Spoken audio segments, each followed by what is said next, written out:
Ram Power Days are underway now at Abernathy Chrysler Dodge Jeep Ram in Lincoln. It's prime time for exclusive deals. Power Days are here.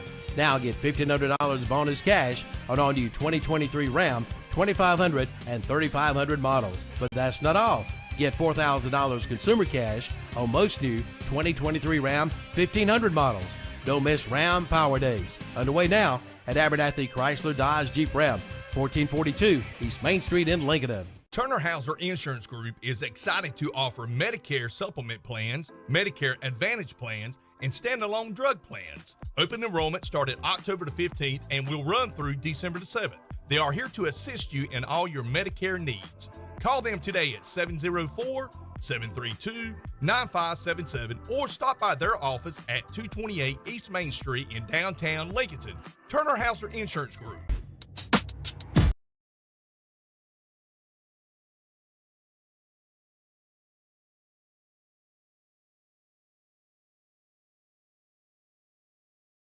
Good evening, everybody, and welcome to North Lincoln High School.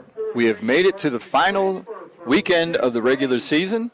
It's time for high school football in Lincoln County. Tonight, a cross-county rivalry that has plenty of juice and intrigue behind it. We've got the East Lincoln Mustangs traveling up Highway 16 to meet the North Lincoln Knights.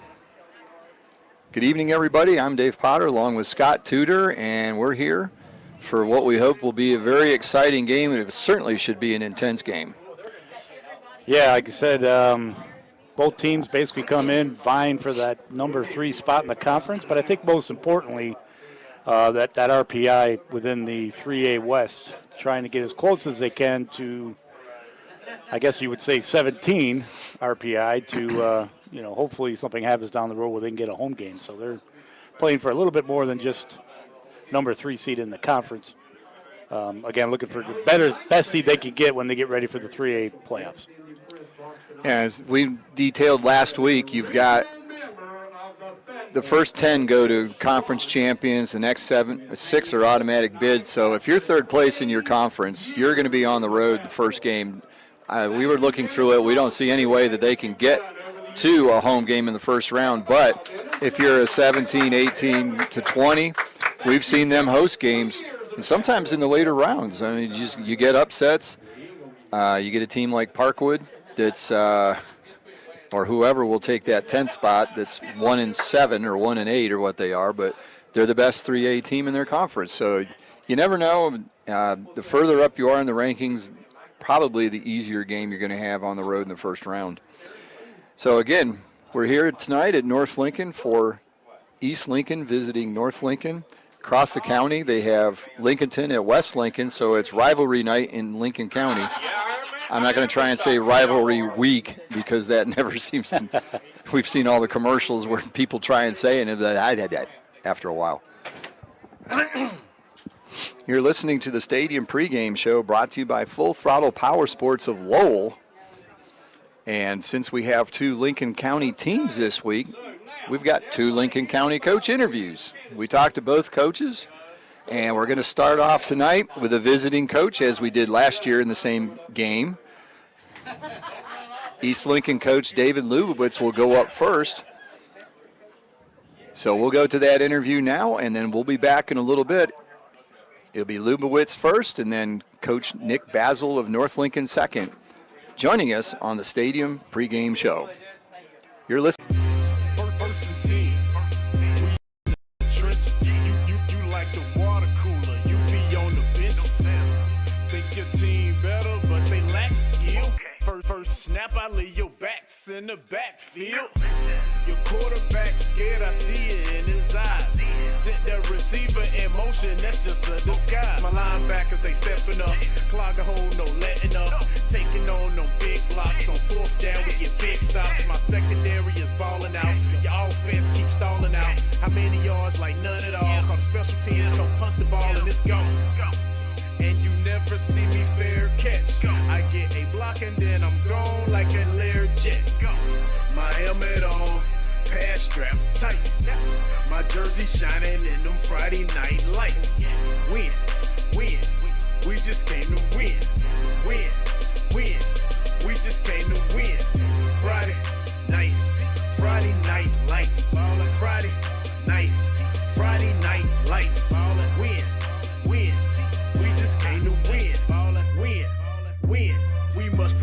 this house.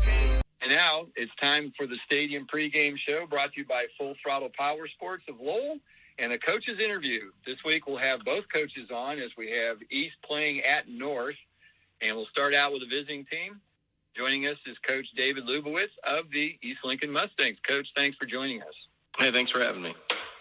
Big battle this Friday night. Hard to believe the regular season is coming to an end so quickly. But how is your team doing? It's the 10th week of the season. What's the injury situation look like for you guys? Yeah, I think we're in a spot where, we're banged up, obviously, because everybody is, because you've played 10 games. But I think we're finally coming out of our hole a little bit. We've had more people practice in the last 2 weeks than we've had for a long time. So, knock on wood, we're probably as healthy as we've been since the Hickory game. So a lot of positive there for us. And speaking of the schedule this year, off to a good start with non-conference. Then you run into the dynamic duo of Hickory and Statesville back-to-back. But since then, there's been a recovery phase. What's driven your team to rebound and get a 4-game winning streak going coming into tonight? I think that we had to really take a step back after the 2 losses and kind of re-examine who we are. I think they were still kind of holding on to last year's success and just expecting people to, kind of bow down to us. So they had to get their own identity, and I think it took us a while. But I think we might be pretty close to having our own identity now. We're a little bit different than we were last year. I don't necessarily worse or better, just a little bit different than we were last year. And you've had to spread things out a little bit lately. We did your game back against Statesville, and Chris Daly went down on the very first play. Chris is coming back a little bit, but how has that helped other players step up into the void? Oh, yeah, we got all the way down to our 5th running back. Taught a kid in a week how to play running back, and he actually had a phenomenal game for us. Matthew Puntek, number 20, and he just kind of came out of nowhere, baseball kid who hadn't played football since he was in 8th grade. And he's done really well. So now, you obviously want to keep him in there because he's done so well, but then you've got Daly coming back, so it gives you kind of a 1-2 punch. So while, it hurt us to have Daly out, it also helped for us to see, who else can actually play and who can help us in different spots. And your passing game still looks to be pretty potent as ever. 22 touchdown passes between 3 quarterbacks, only 3 interceptions. That can't hurt either, can it? No. They're all doing really well. We had, the sophomore kid, he was out for 2 games with a concussion, so we missed him. So we've been trying to ease him back in. But Hunter, the junior, he came in and played really well for us for 2 games. And is still, and earned himself some time. So you're going to see him splashed in there also throughout the game. And then, we got Davis in a couple of those games when it got a little bit out of hand just to get him some varsity experience. So, we've gone through the depth chart with running backs, with quarterbacks, with wide receivers. It's really been a fun year for that. And, of course, your defense has been doing a good job for you here lately as well. Of course, there's always Marcel Johnson and Xavier Wright that like to get in the backfield and cause a lot of issues, but your leading tackler is Raiden Brooks, who's done a great job. He's the one that came over from Bandy's, if I remember correctly. Yeah, that's right. He came from Bandy's, and he was a heck of a tackler at Bandy's. I don't think we taught him much of it. He's just one of those kids, those hard-nosed kids, that's looking for the ball and wants to, make a tackle every play, and he's done that for us. If Raiden doesn't make the play in the middle, I'm shocked if somebody else comes up and makes the play because he's done a really good job. I think he's beaten everybody by like 30 tackles. But then, Marcel and Xavier are doing really good on the edge. We've Caleb Lawfer and Evan Mathiel have been really surprisingly good on the edge for us. So I think the defense is starting to come around right about the same time the offense is starting to move into high gear. So I feel pretty good about this week and moving into the playoffs. And this week it is North Lincoln, and you face an offense that is clicking pretty well on its own as well. They've really come on in the last 4 games, the same as you have. What challenges do they present? Oh, it's a downhill offense that hits you so fast, and they're so good and aggressive up front. It's hard to simulate in practice, and it's hard to stop consistently. You almost have to hope that they screw up because they're just so fast and so good at what they do. It's not like mind-blowing, their scheme. It's just really, really well coached, and it's really well executed by the kids. And that fullback they have, the number 3 kid, he's a good one. He's a stud, so he'll be hard to stop. Yeah, he had well over 200 yards in the first half last week alone. We did their ball game against West Iredell, and it just kept popping big runs. It was pretty amazing.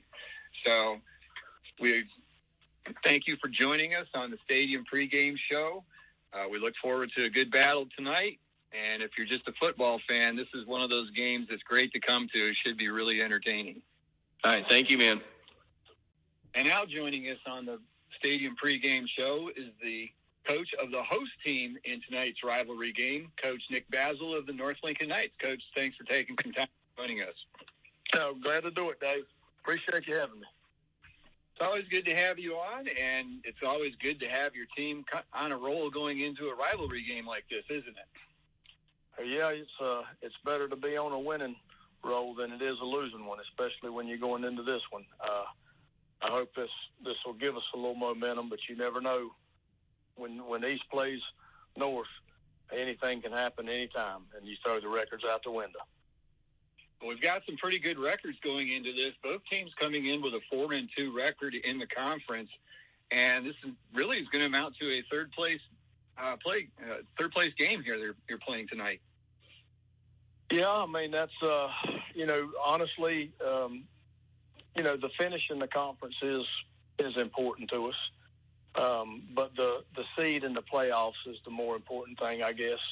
The higher you get seeded, the better chances you are of playing a home game. So, this one is, not just a rivalry and for bragging rights, but also to get a good place in the seeding of the brackets, and hopefully that'll work its way out, and we can, if we are fortunate enough to win it, we can get a decent seed in the playoffs this year, and third place finish would be great. You always want to finish first in the conference. That's a goal you have every year. But in this particular case, we're out of that race. So the higher the finish, the better we'd feel about ourselves. And coming into the game, we did your game last week, and you took care of business pretty convincingly against West Iredell and took care of things early. But a couple things we noticed is you had a couple injuries, a couple players go out of the game. What's the status for Eli Sipe and Shannon Wingett for this game? Well, they've just been day to day, and they're still recovering. So we don't know. We won't know until tomorrow how that's going to pan out. So our trainer's been working, and she says they'll be fine. But it's, they got to determine that and get it out of their heads. Neither one of them had season-ending injuries. They just became those nagging things. So, Eli looked really good today in practice. Today I practiced him and Shannon both. So they were both for the first time actually taking reps in practice. Shannon's got a little bit of ways to go, but we got some backups that we can play behind him. If he can't go, we've got a couple kids that we feel real good about at that spot. So we'll just ride those guys and throw them in the fire and see how they turn out. But when you get to this point in the season, that's when things happen. Attrition takes over, and sometimes you end up losing some people or getting sore in some spots and all that kind of thing. So hopefully they'll be fine by Friday, but it's a wait and see thing. Yeah, I was going to ask you about that. Being the 10th game of the season now, you've had about 13 weeks of practice. Is the point of the season, is there anybody that really isn't nicked up a little bit some way? If they are, I don't know who they would be. It's just, I've always said, you're going to make a run in the playoffs if your starting 11 in game 10 is the same starting 11 you had in game 1. And the years that I've had highest percentage of my starters still remaining in the last game of the season, of the regular season. That was the seasons where we made deep runs in the playoffs. And, boy, it hadn't been the case since I've been at North Lincoln. You know, the 2019 team we had was the closest one to being healthy, and some of the key guys in that year was banged up. You know, Landon Beard, my quarterback, had an ankle injury that nagged him half the season, and he only played in about 5 games that whole year, and they were the last 5. So he never was 100%. So I don't know what, you know, in those years I spent at Newton, I didn't have near as many injuries as I've had since I've been here. But we had good runs some of those years too when I was there. So it's, you know, it's just the luck of the draw, I guess, that you get sometimes. And, you know, you try to work in the off season to make your players more durable so that they can sustain a full season. But, you know, we have to fight that a lot of times, getting those kids all in the weight room and in our program year round. And so, you know, that could be something that causes some of these or adds to it, you know. But I think the weight room is the place where you have the best chance to prevent injuries from year to year, not just to be strong and faster because of it, but to make your body durable. And so we're going to keep striving to get to the results that we want there. Well, doing your game last week, we've been impressed with what your offense has been doing here lately. But what really caught our attention Friday night was sounds like the defensive law enforcement firm of Bassani and Bassani and the job they did defensively. They had some others helping out, but it seemed like every other play we were saying one name or the other. They really do a great job for you. Yeah, they are 2 big anchors on that defense, and it's Coach Regan and the rest of the staff have done such a great job in preparing our kids every week. You know, they study film and they have great game plans, and then the kids buy into it, and it's been a team effort back there, to be honest with you. But you're right about the 2 Bassani boys.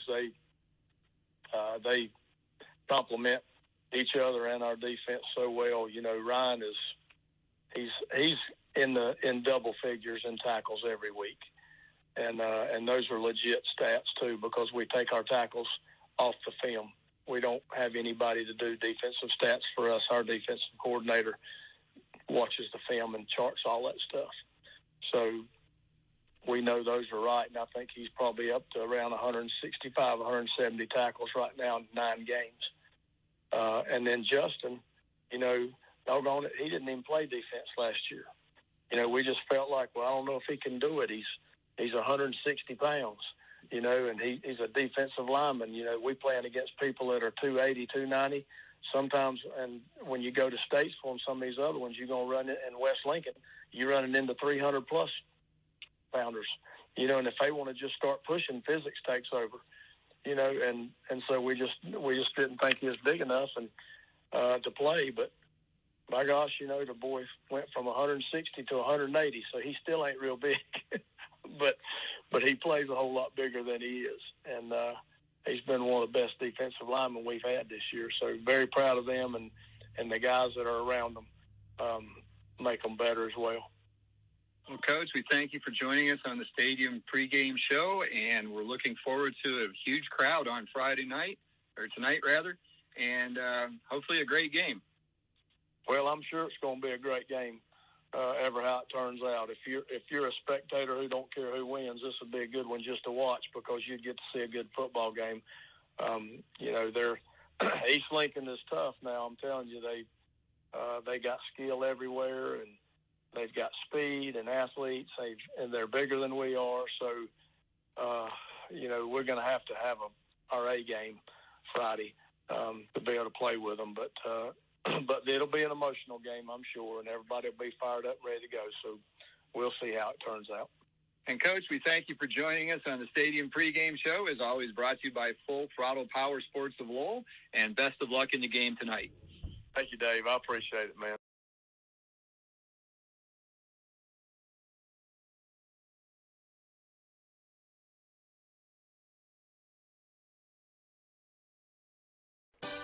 First Federal Savings Bank. And worked for his parents' business with architecture. Again, that is number 18, Ranger McFarland. Next we have is number 20, Owen Hammond. Owen's escorted by his mom's Crystal Priest, sisters Abigail and Kelly, and grandmothers Kathy Binkley and Lisa Hammond. Owen's most Ram Power Days are underway now at Abernathy Chrysler Dodge Jeep Ram in Lincoln. It's prime time for exclusive deals. Power Days are here. Now get $1,500 bonus cash on all new 2023 Ram, 2500 and 3500 models. But that's not all.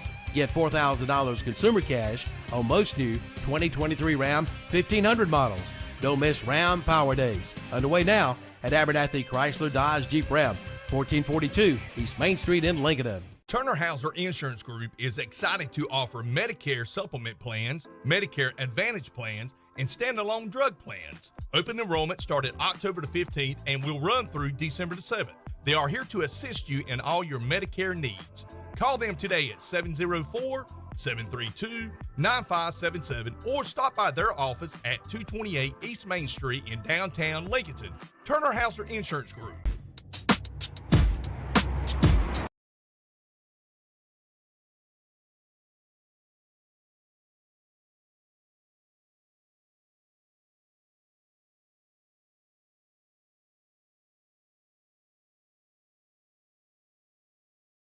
At North Lincoln, senior night going on here as the Knights are honoring their senior football players. Daniel Burns and Noah Burns. Appear to be just 8 seniors on this team. They're not taking up a lot of room over on the front sideline here. Oh, pretty much the 30 to the 30, so yeah, that's about 8. So again, we're back here at North Lincoln. It's North versus East, a big rivalry game, and a lot on the line tonight. Third place in the Western Foothills 3A Conference, higher seed, and most importantly, bragging rights. Because these two teams do get after each other in just about everything. It doesn't matter, especially since North is a spin-off of East Lincoln. A good portion of the students that started at North Lincoln I think it was 2004, came from East Lincoln. A lot of the faculty came from there because, you want to teach in a brand new building, brand new school. So big rivalry here, about 10 miles apart over here on the east side of Lincoln County. So we thank the coaches for giving us some time during the week, talking about a lot of things. And our next segment that we normally do here, we normally call this the Key Player to Watch, brought to you by Key Builders of Lincolnton. What it really should be named, based on what the coaches were telling us, is Key Players to Watch and see if they get on the field. Yeah, like I say, we've been kind of watching pregame and some of the ceremony here at North Lincoln, and it looks like, since we covered the game last week, starting with North Lincoln, it looks like Sipe and Wingate, well, they're dressed and ready to go. Sipe more so, yeah, I think. Yeah, when we kind of said that at the end of last week, he looked like he was just more of a little bing up or a stinger, but it was good to see Wingate out there, and he looked like he was walking fairly well. It looks like he's ready to go for the North Lincoln side. And then, of course, Chris Daly for East Lincoln's been out a few games, and he's dressed and ready to go, looks like, over there for East Lincoln. So the running backs are ready. The teams are definitely ready to go. Good crowd across the field over there for East Lincoln. This is my first ever East Lincoln, North Lincoln game, so I'm super excited to see how they come out and get ready to get after each other. Even last year, last year's game was 28-7. It wasn't that close. It was a mismatch coming in because you had North Lincoln at 5-4, and East Lincoln was getting all kinds of state recognition because they were 9-0, and their defense was just ridiculous last year. They were giving up less than a touchdown a game and just stifling everybody that they played. So you knew that was a team that was going to go a long way. And they came out, the opening kickoff, North Lincoln just did what they do. They just marched right on down the field on them. But you could see how good East Lincoln's defense was at that point because they made the adjustment and they shut them down the rest of the night. And talking to Coach Lubitz after the game, he goes, well, that's just because you're facing North Lincoln and they execute so well, and you just can't replicate that in practice. Right. When you get a team that does what North Lincoln does as well, or West Lincoln. Unless you're facing a team like that and you're that kind of team, you don't see it in practice. And North really does. North and West do run the options so well. And it's just the speed that they executed at is tough to get used to. So East last year adjusted to it. Curious to see if Wynn gets on the field, if Sipes on the field, and it looks like they will be. Can they do what they did last year, come out, establish the run, and then can they keep it going? That's I think, going to be the real key to this. And they've got to have Wingate in the game if North has a chance. Last week, 12 carries, 268 yards, 3 touchdowns, and that was in the first half. Right. Yeah. As we mentioned and called the game last week, this was the last play of the first half where he got hurt, and it looked last week like we weren't sure at all. I mean, it looked like that was pretty bad. Well, I guess it was an ankle, maybe hopefully not a high ankle, and it looks like again that he's out there and got his treatment this week, ready to go. We'll see if he's 100%, but if he runs at anything like he did that first half last week, East Lincoln is going to have to adjust because he was just shot out of a cannon.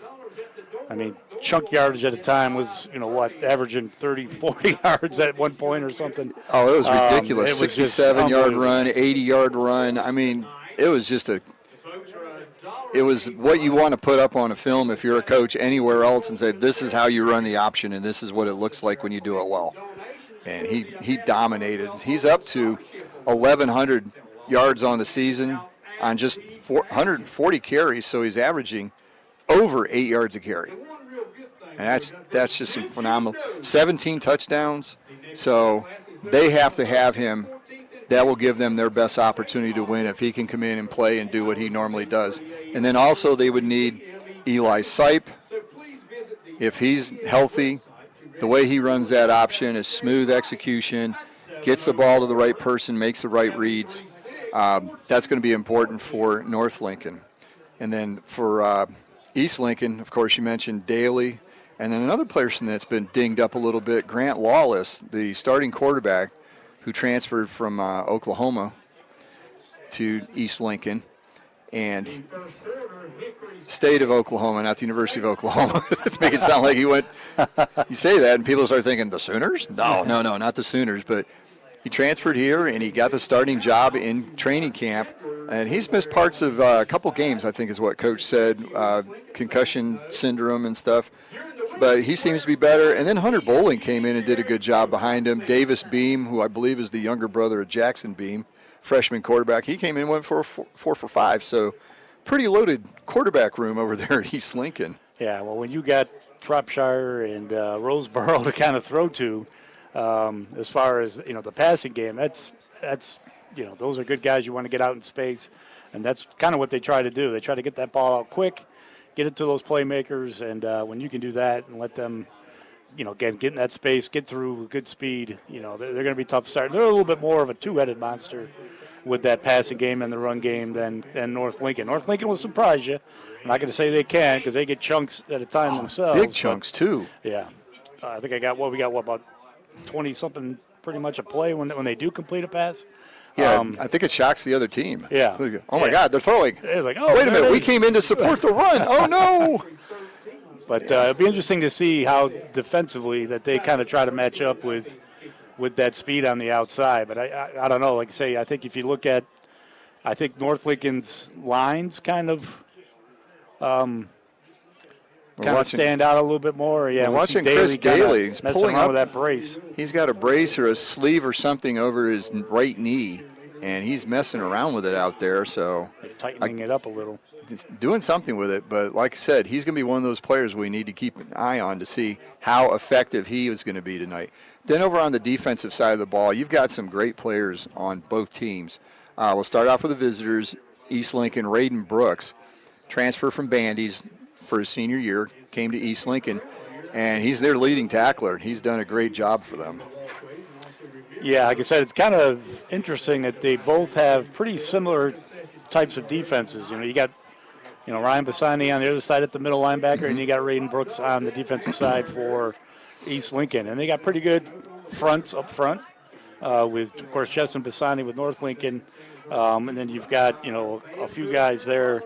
Marcel Johnson, we've talked about when we did a couple games with East Lincoln earlier in the season. He's done a great job. And then, again, we talked about, we forget about Brady Hager, who's also doing a fantastic job. So defensively, I think that was kind of what Coach said in the pregame, that's what he's been kind of hanging his head on the last few weeks when they've kind of got spun and won a few games, is that their defense has started to come around. Obviously, as you mentioned, not as good as last year's, but a lot of turnover on that side of the ball. They're starting to play like championship caliber defense that they can be. So that's a look at some of the key players to watch in tonight's game. It's brought to you by Key Builders of Lincolnton. We'll be back with more on the Stadium pregame show. After this commercial message, you're listening to the Lincoln County Game of the Week.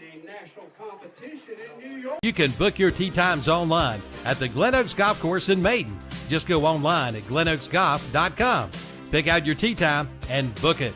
Check out their pro shop, snack bar, driving range, and banquet hall. And memberships are available. For more information, call 828-428-2451. Or again, go online at glenoaksgolf.com and like them on Facebook too. Try Tyndall, trust Tyndall, love Tyndall. We're speaking of Tyndall Ford in Gastonia. Tyndall Ford is family owned and operated and has been serving this area since 1974. They are a recipient of the Ford President's Award, one of Ford Motor Company's most prestigious awards, which recognizes dealers that achieve the highest levels of customer satisfaction. From new and used cars to major fleet and commercial truck sales, and a state-of-the-art body shop. So try Tyndall, trust Tyndall, and you'll love Tyndall. Tyndall Ford, 1901 East Franklin Boulevard in Gastonia, online at tyndallford.com. Built upon a solid foundation of cast iron and steel, the Kubota L-Series is part of our under 100 horsepower tractor lineup rated #1 for reliability. They feature powerful Kubota diesel engines and easy operation. The durable Kubota L-Series. Talk to your local Kubota dealer today to schedule a demo. Go to KubotaUSA.com for full disclaimer. Your Kubota dealer is Parker Farm Service, located at 126 Bessie Drive on Oak Grove Road at the Highway 74 bypass in Kings Mountain. Who are you going to call? Bug Busters. Since 1998, Bug Busters has been serving North and South Carolina with the very best in professional pest control. Family and veteran owned, Bug Busters is there for your pest control, crawl space, encapsulation, termites, wildlife, structural repair, and waterproofing. Just call 704-732-2227 or visit their website at bugbusters.com. Like them on Facebook too. Bug Busters Pest Control and Home Improvement, 2863 Highway 27 East in Lincoln. Who you going to call? Bug Busters. Ram Power Days are underway now at Abernathy Chrysler Dodge Jeep Ram in Lincoln. It's prime time for exclusive deals. Power Days are here. Now get $1,500 bonus cash on all new 2023 Ram 2500 and 3500 models. But that's not all. Get $4,000 consumer cash on most new 2023 Ram 1500 models. Don't miss Ram Power Days. Underway now at Abernathy Chrysler Dodge Jeep Ram, 1442 East Main Street in Lincoln. Bennett Funeral Service is a proud supporter of Lincoln County Athletics, and we wish them a successful season. Bennett Funeral Service is family-owned and operated by Robbie and Rhonda Bennett, and they care about you and your family, featuring traditional funerals and cremation services. And yes, pre-planning transfers are accepted. For more information, call 828-465-2111. Visit their website at bennettfuneralservice.com. In your time of need, call upon Bennett Funeral Service, 7878 Highway 16 in Newton and 502 First Avenue South in Conover. We are here for you.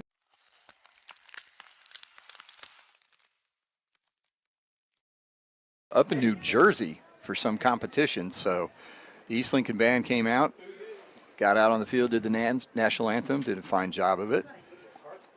So taking a look at some of the other games around the area, let's concentrate on the Western Foothills 3A first of all.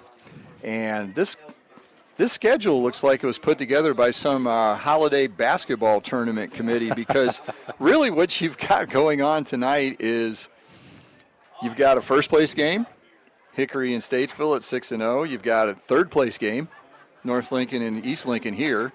A fifth-place game, North Iredell and West Iredell, both 2-4. And the O Bowl for seventh place, Fred T. Ford and St. Stephen's both at 0-6. So when we get done tonight, there will not be a single tie in this conference. Well, that's one way to do it. Perfect. Yeah, that's some great scheduling. Yeah, whoever came up with that. You sure it wasn't some algorithm, I don't know, computerized thing? I don't know. This may be an AI thing for all we know. It's an alternate reality. Keanu Reeves is going to show up somewhere. I don't know. But there will not be a tie in here. Somebody's going to have 0 through 7 wins, and somebody's going to have 0 through 7 losses, and there won't be anybody with the same record. Of course, Hickory and Statesville are playing for a very high seed currently. Hickory is being shown, we figure them as the second seed currently in the West, just behind Crest, because only the first place teams will occupy spots for 1 through 10.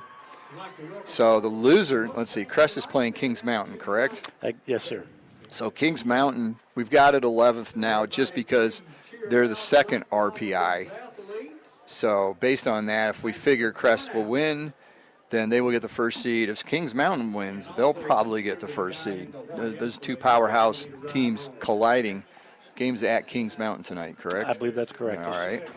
So Hickory, if they win, they're playing Statesville, and that game started at 6:30. In fact, several games over in that direction. Mooresville and Lake Norman, Hickory and Statesville, even West Iredell and North Iredell, they all started at 6:30. I know why Statesville did it. They've had some trouble in the parking lot there a couple weeks ago, and they're trying to avoid any more issues. Don't blame them for that. No. You don't need that sort of thing going on during a football game. If you read about it, you know what I'm talking about, but I'm not going to go into the details here. But anyway, then over on the 2A side, you've got Catawba Valley Athletic 2A Conference. Bunker Hill will be the conference champion. Even if they lose tonight, which is highly doubtful. They're at Bandy's. Bandy's is a decent team, but based on what you've seen of the two teams, Bunker Hill is going to win that ball game. Even if they lose, they hold the tiebreaker over West Lincoln, and West Lincoln has to beat Lincolnton. And that, again, another rivalry game in Lincoln County tonight. Lincolnton might be playing for their playoff lives. They're barely in right now based on what we're looking at. They'd be 30th. So if they lose another ball game, there's a possibility they could drop out, although Newton Conover's right there at 31st. So that's a strong conference. That's, what, 5 teams they expect to get in? I believe that's right. Yeah, I think Well, it might even be 6. If you got Bunker Hill West, Maiden is in there. It'd be 6 teams. Yeah, 6 teams currently. Yeah, that's current. And, of course, tomorrow is Selection Saturday. They'll be doing the brackets for everything. Usually about 2 o'clock they're done, and then usually the correction comes out at 4. Yeah. Coaches will take a look at it, and hopefully they don't call me because, like I say, I'll be looking at it intently as well just to see how I did. But again, you're going to look at those RPIs, make sure the records are right, and I don't know if they still do it, but there used to be teams that would play an extra endowment game, and sometimes they would have to drop it. It had to be a non-conference game, obviously. I don't know if they still do that, but I don't think anybody does that anymore because everybody seems to be going for they'll have a 10 games, right? And it used to be an 11th. Yeah, that was at endowment. Yeah, just try to make a little extra money for the schools and for the state, but that used to be what it was way back when I was still on the sidelines. But like I say, 2As. What's kind of interesting actually on both 2A and 3A is that you got a lot of games with teams playing each other that are going to majorly affect the seeding. And a lot of it's at the top of both sides. Yeah, Bunker Hill, currently we've got them as 5th. And let's see, who else locally? West Lincoln at 12th, which makes them one of the higher actually the highest, because there's 11 conference champions over in the 2A West. So they would be the highest second-place team at the moment.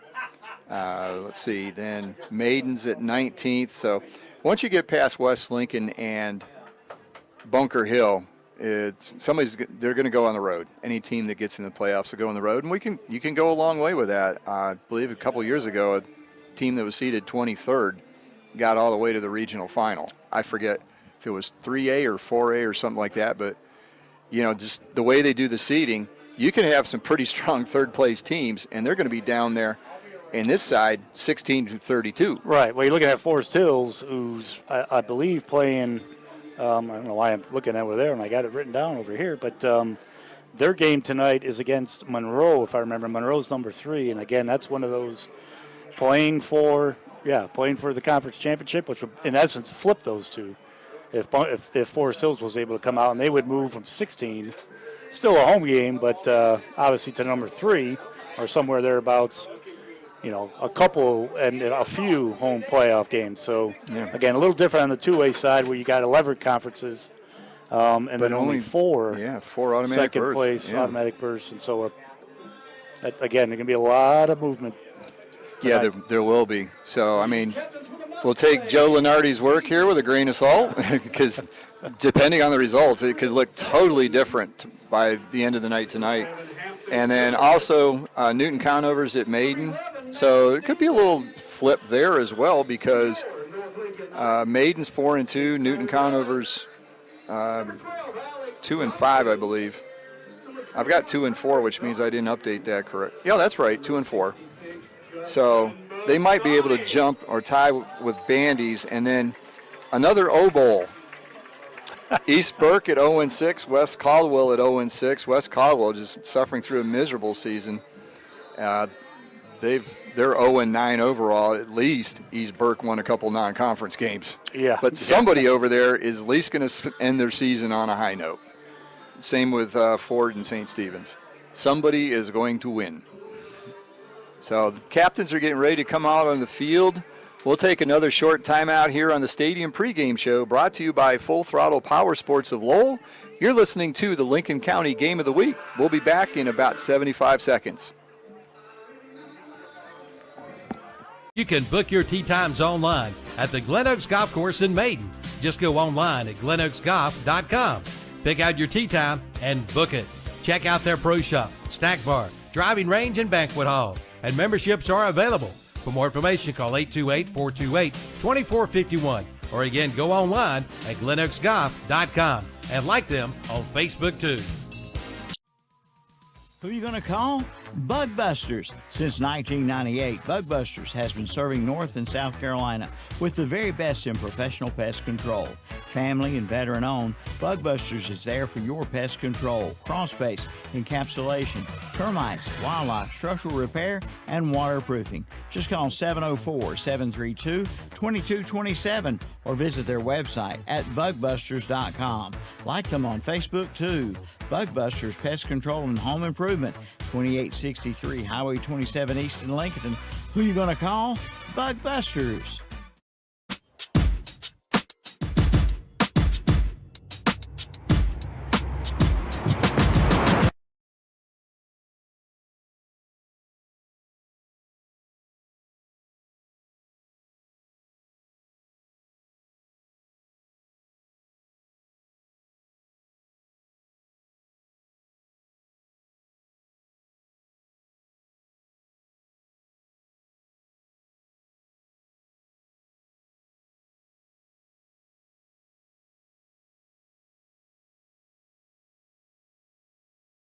Lincoln, they're having a coin toss down on the field. The captains are out there and other dignitaries who were introduced. So we're waiting to see who will get the football first or whether they want it first and they want to defer, which we've seen quite a few times this year. A couple other big sporting events going on outside the football realm. Game 1 of the World Series tonight. They are at Arizona, correct? It's Texas and Arizona. Yes. And I believe the National League has the advantage this year. They still doing that where they're All-Star game? Will the All-Star game decides I who think gets so. the home I field? think so. Okay. So you've got the All-Star game going on, and then being a couple Western New York boys here, we follow hockey closely. It's currently 1-0 Hurricanes over San Jose in the first period, goal by Teuvo Teravainen. Scott is quickly looking to see what the Buffalo Sabres are doing against the New Jersey Devils. So 1-1. 1-1. Okay, and late in the first period. Okay, so teams are getting ready to run out on the field. It's warm enough here tonight. They certainly won't be skating onto the field, although if we were playing in Denver, Colorado, or the Northern Plains, there's some cold weather coming their direction, and that weather will be here Tuesday. Yeah, just in time for Halloween. So, yeah, you make sure your kids are dressed. Well, we used to dress in parkas and sometimes maybe had some snow growing up where we from, but we'll see how cold it gets around here. I've always told people, you know somebody's from Western New York if they know how to put a Halloween outfit over a snowsuit. So North Lincoln has come onto the field. They've come through the gigantic football helmet at the far corner. They're on the sideline getting ready to go, and East Lincoln has come on to the field as well. So we're about ready to get this underway. And while I was waxing poetic on hockey and baseball, we missed who won the coin toss. It was East Lincoln. You saw it, good. East Lincoln won it, and they want the ball. So, yeah, that's okay. So no different. deferring here. They give it to us and let us go. So we're about ready to get underway here. Again, stands are full on both sides. They are. Good crowd tonight. And the student section for North Lincoln, better known as the North Lincoln Nightmare, they are all in black. Halloween and all. Or else they're redoing another Tim Burton movie. I'm not sure which. If you're familiar with Tim Burton, they're all dark movies. I don't think he's done one that doesn't have some kind of really dark theme to it. I think it's been a while since he's even made a movie, hasn't it? Well, he's got all that money. He doesn't need to anymore. It helps if I have a pen. I kicked it on the floor earlier by accident. So L.J. Forney, Jalen Roseborough will be back to receive the kick from Jake Dillingham. Two good kickers in the game tonight. Dillingham, 35 of 36 on PATs. Brandon Kendall for East Lincoln is 31 of 35, and Dillingham is 6 of 7 on field goals, and we saw him pound one through last week. So we're ready to go here. Thanks for joining us. It's rivalry week here in Lincoln County. Dillingham kicks off a low line drive, juggled at the 10-yard line by Forney.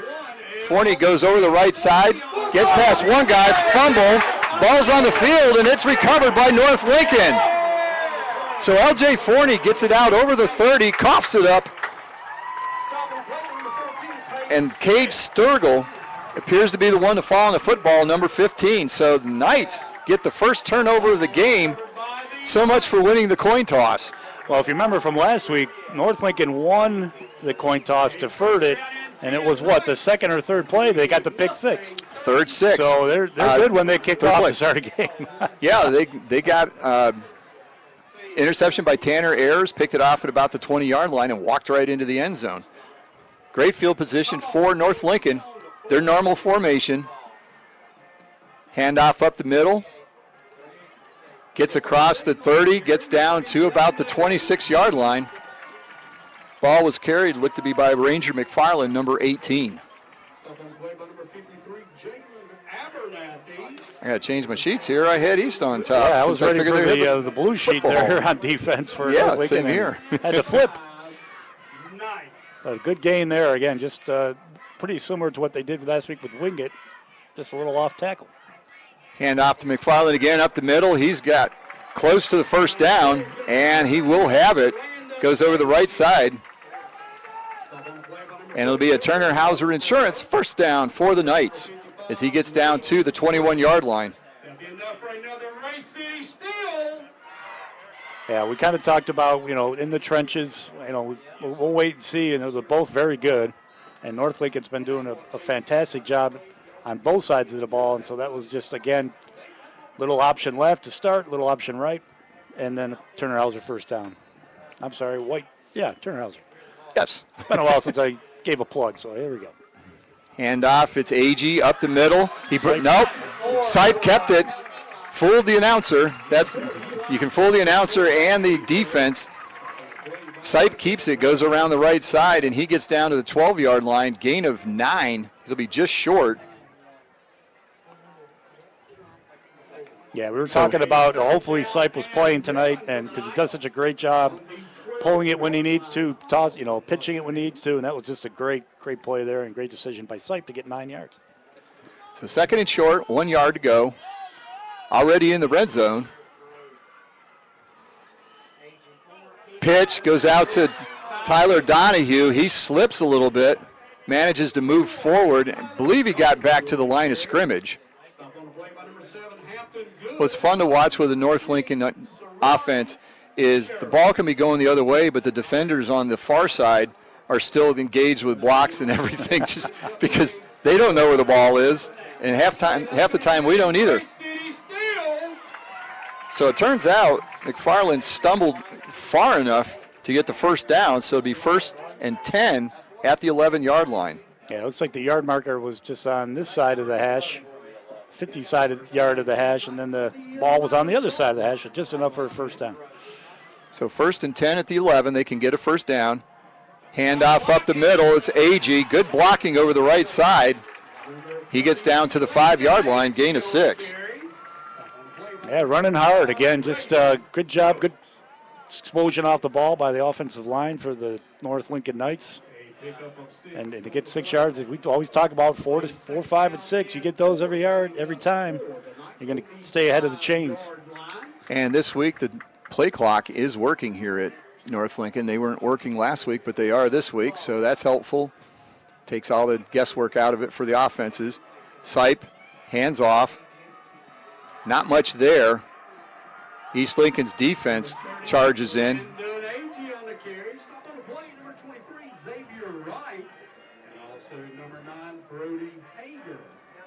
So not much on that, maybe a yard. Yeah, East Lincoln typically runs a 4-3 style defense. Try to get that, control those gaps on the North Lincoln side of the ball. We'll see if the linebackers can get inside and make some stops. 3rd and 3 from the 5. Sipe keeps it, rolls left, and he slips. He was looking to throw, but there was no one to throw to in the end zone that was open. So he is brought down. Loss on the play of about 3 yards. Yeah, I'm not sure if that was a designed bootleg or not. It was kind of hard to tell. It looked like he was kind of going to run maybe a little bit of a counter and then roll out on a sort of a fake. But again, it's still a smart decision not to force a ball or try to get any extra yards. Just went down. Knows he's got a great kicker. Go ahead and get the 3. So left-footed Jake Dillingham is on to try what will be a 25-yard field goal. Sipe holds it. Kick is down. Snap is down. Kick is up and good. So with 8:06 to go in the first quarter, North Lincoln jumps out to the early lead, 3-0. You're listening to the Lincoln County Game of the Week. Triad Corrugated Metal in Lincoln is this area's headquarters for premium metal roofing and supplies. And now just arrived, square tubing for metal carports and metal buildings. Give them a call at 980-429-2278 for pricing and sizes. And they have a wide variety of colors. Visit the website at triadcorrugatedmetal.com. And like them on Facebook too, Triad Corrugated Metal, 108 Industrial Park Road in Lincoln. Since 1919, Rhodes and Bill Oil Company in Lincoln has been serving the Lincoln County and surrounding area. And today they continue to serve this area and beyond with quality fuels and outstanding service. In addition to fuel oil, they also carry all kinds of lubricants, from hydraulic fluid to automatic transmission fluid to farm lubricants, plus diesel fuel, home heating oil, and kerosene. That's Rhodes and Bill Oil Company, 1404 East Main Street in Lincoln. Call 704-735-2508 and online at nesbitoil.com.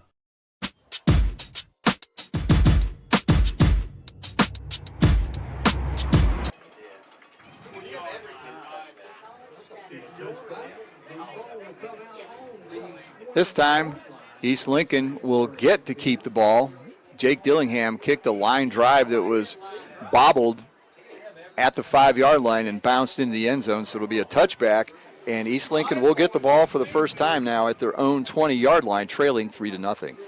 Yeah, good job there by East Lincoln. I know they gave up some kind of big plays kind of early on in that drive after the turnover, but stiffened up there inside the 10 and forced that field goal.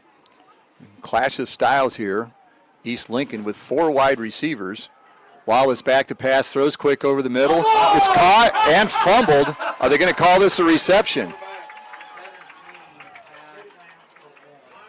So the ball was caught by Forney, and the fumble was recovered.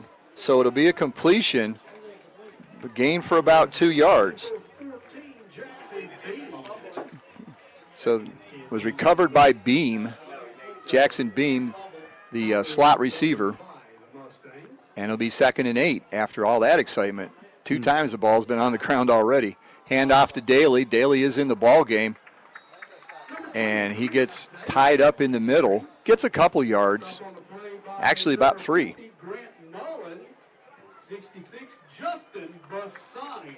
Yeah, it's good to see how he keeps adjusting that brace, whether he's used to that or not. He keeps kind of playing around with it, but if he can be effective, it's going to be good for East Lincoln. 3rd and 5. Ball on the 25-yard line. They have to get to the line to gain is the 30.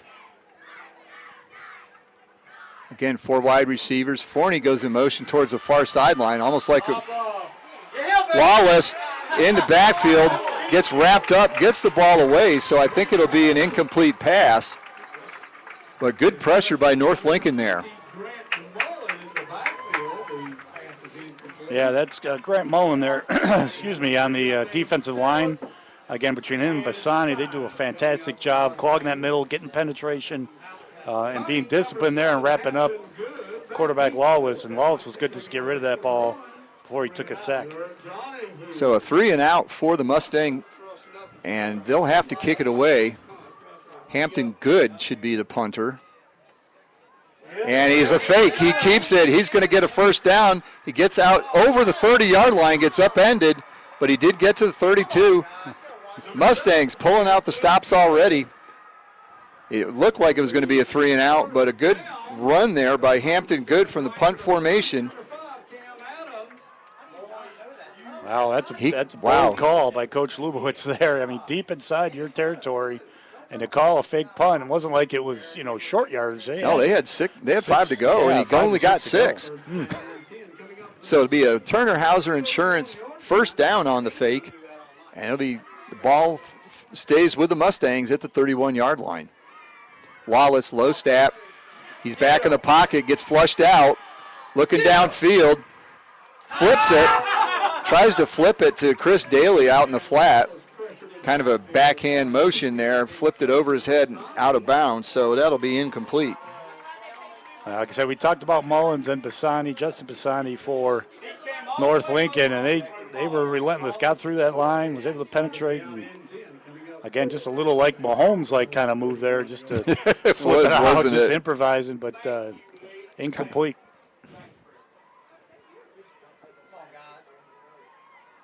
So Lawless in the shotgun. Hands off to Daly. Daly tries to go around the left side. They've got a flag thrown out there. It looked like there was a hold.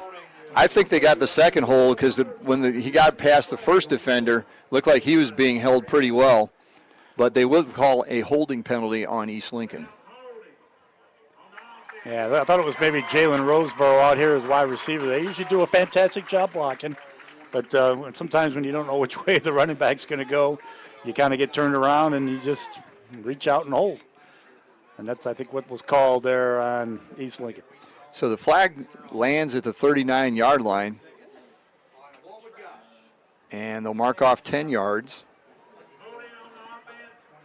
I believe it is from the, it gets back to the 27. So they marked off about 12 yards. So that puts them behind the chains now, 2nd and 14 after the penalty. Again, it's 3-0. We're approaching the midway point of the first quarter. High school football on KTC is brought to you by our title sponsor, Bug Busters of Lincolnton. Another low snap. Lawless fields it, throws out in the flat. He's got Forney, but he throws it over his head. Forney had a step on the defender, and Lawless is unable to fit it in over the defender. Yeah, we kind of talked about Lawless, just getting back off the injury list, with a concussion, I believe, right? That he maybe had suffered early on, and so he might be a little bit rusty kind of coming out. But Mullins, again, got through that line, forced that pass a little bit earlier, and it was definitely off the mark by Lawless. Yeah, he got hit pretty good right after he released it. So 3rd down and 14. 4 wide receivers again, 3 to the wide side. Low snap. Lawless picks it up, pitches it, sidearm to Chris Daly. Daly gets close to the 1st down to depend on the spot. He had to get to the 41, and they mark him at the 42. So 1st and 10 for the Mustangs. Again, another Mahomes-like throw there, just kind of a sideways flip. Yeah, basically like a forward pitch, but it was good of Daly to kind of give him his space, see if he was going to run it, but also slide to get open and receive that sort of awkward pitch. Now Daly gets the handoff up the middle on the Turner Hauser Insurance 1st down. He gets across the 45-yard line to the 46 for a gain of 4. Yeah, again, a little different style of defense on the North Lincoln side. They do such a great job up front with the 3 down linemen that they can play 3-4, kind of move around with the defensive end, outside linebacker type to kind of match up this spread offense. So I expect to see a lot of tackles from Ryan Bassani and Justin Sturgill, who's made the last 2 tackles for North Lincoln.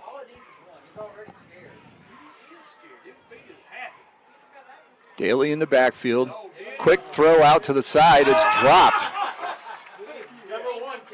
Number 1, L.J. Forney, got hit right in the number and dropped it. Okay, I was kind of checking where the official was marking. That was a forward pass, so incomplete. Yeah, so incomplete pass there. And coming out of the gate, only 2 of 6 first passes have been completed. And they weren't typical passes. They were little shovel-like passes, improvising as he's kind of running for his life a little bit back there as North Lincoln's front, as we mentioned, getting some penetration and forcing early throws. So 3rd down, 3 wide receivers again, all out to the right. Wallace looks that way. He's in the pocket, throws. He's got a man downfield. He's looking for Roseboro. Roseboro works around the receiver. A bit of a push off there by Roseboro, but he did drop the ball. But it was all the way down at the 5-yard line. So if that had been completed, that would have been a huge play for East Lincoln. A little bit of a push off there by the wide receiver. Yeah, almost like a 50-50 ball. I mean, he was open early there, Roseboro, but Shannon Wingate, it's good to see that he's playing at least the defensive side. I think that's Wingate, or is that number 5? I believe that's Cam Adams, number 5. Cam Adams. But a little bit underthrown, but a pretty good adjustment, and, yeah, maybe a little bit of a push-off from Roseboro. Hampton good back to punt, supposedly. We'll wait and see. And this time he actually does kick. Tyler Donahue downfield. He's just going to let it go because it went sideways out of bounds at the 33-yard line. Only about a 22-yard kick. So it'll be good field position again. Not quite as good as last time, but good field position for the Knights. They take over 1st and 10 at their own 33-yard line. Yeah, it's like East Lincoln's a little bit, might be a little bit tight. Like you say, some bad passes, some drops. Obviously already had 1 turnover, almost had 2. You wouldn't know that they were the defending champs. They've got to just settle down into this game. Sipe backs away from center, looks to the sideline. Motion, handoff up the middle to Agee. He gets out to the 40-yard line. A good quick burst through the left side there will get him 7 yards on the play. And I don't believe we've seen much of Agee this year. I don't remember seeing him that much in the stats. In fact, he's not even on the roster. We had to write him in tonight, Landon Agee. Yeah, he was John Doe a little early last week until somebody in the booth gave us a name. But, yeah, he's running hard, running well. Again, similar type stuff they did with Wingate last week, off tackle. Don't take it Agee again. He'll be close to the first down, and he has it. It'll be a Turner Hauser Insurance first down at the 44-yard line. And North Lincoln doing what they do. Little chunk here. Just keep the sticks moving and try and drive it down the field on this East Lincoln defense. Yeah, again, we talked about the trenches for both teams, and early on here, North Lincoln on both sides of the ball are winning that battle. Sipe keeps it, pitches this time. It's out to number 14, Peyton Schmidt. Schmidt gets lit up on the sideline. He paid for every yard he got on that one. Yeah, way to lower the shoulder. He wasn't going out of bounds on that one. Trying to see, right, Sherrill there at the corner for East Lincoln lowered his shoulder, but a great hard run there to pick up 8 yards. So that's 2nd and 2. They're now on the Mustang side of the 50 at the plus 48. Back to pass. Sipe looks out in the flat. He's got Tyler Donahue. Catch is made at the 35, and he gets forced out of bounds. He gets forced out of bounds at the 25-yard line.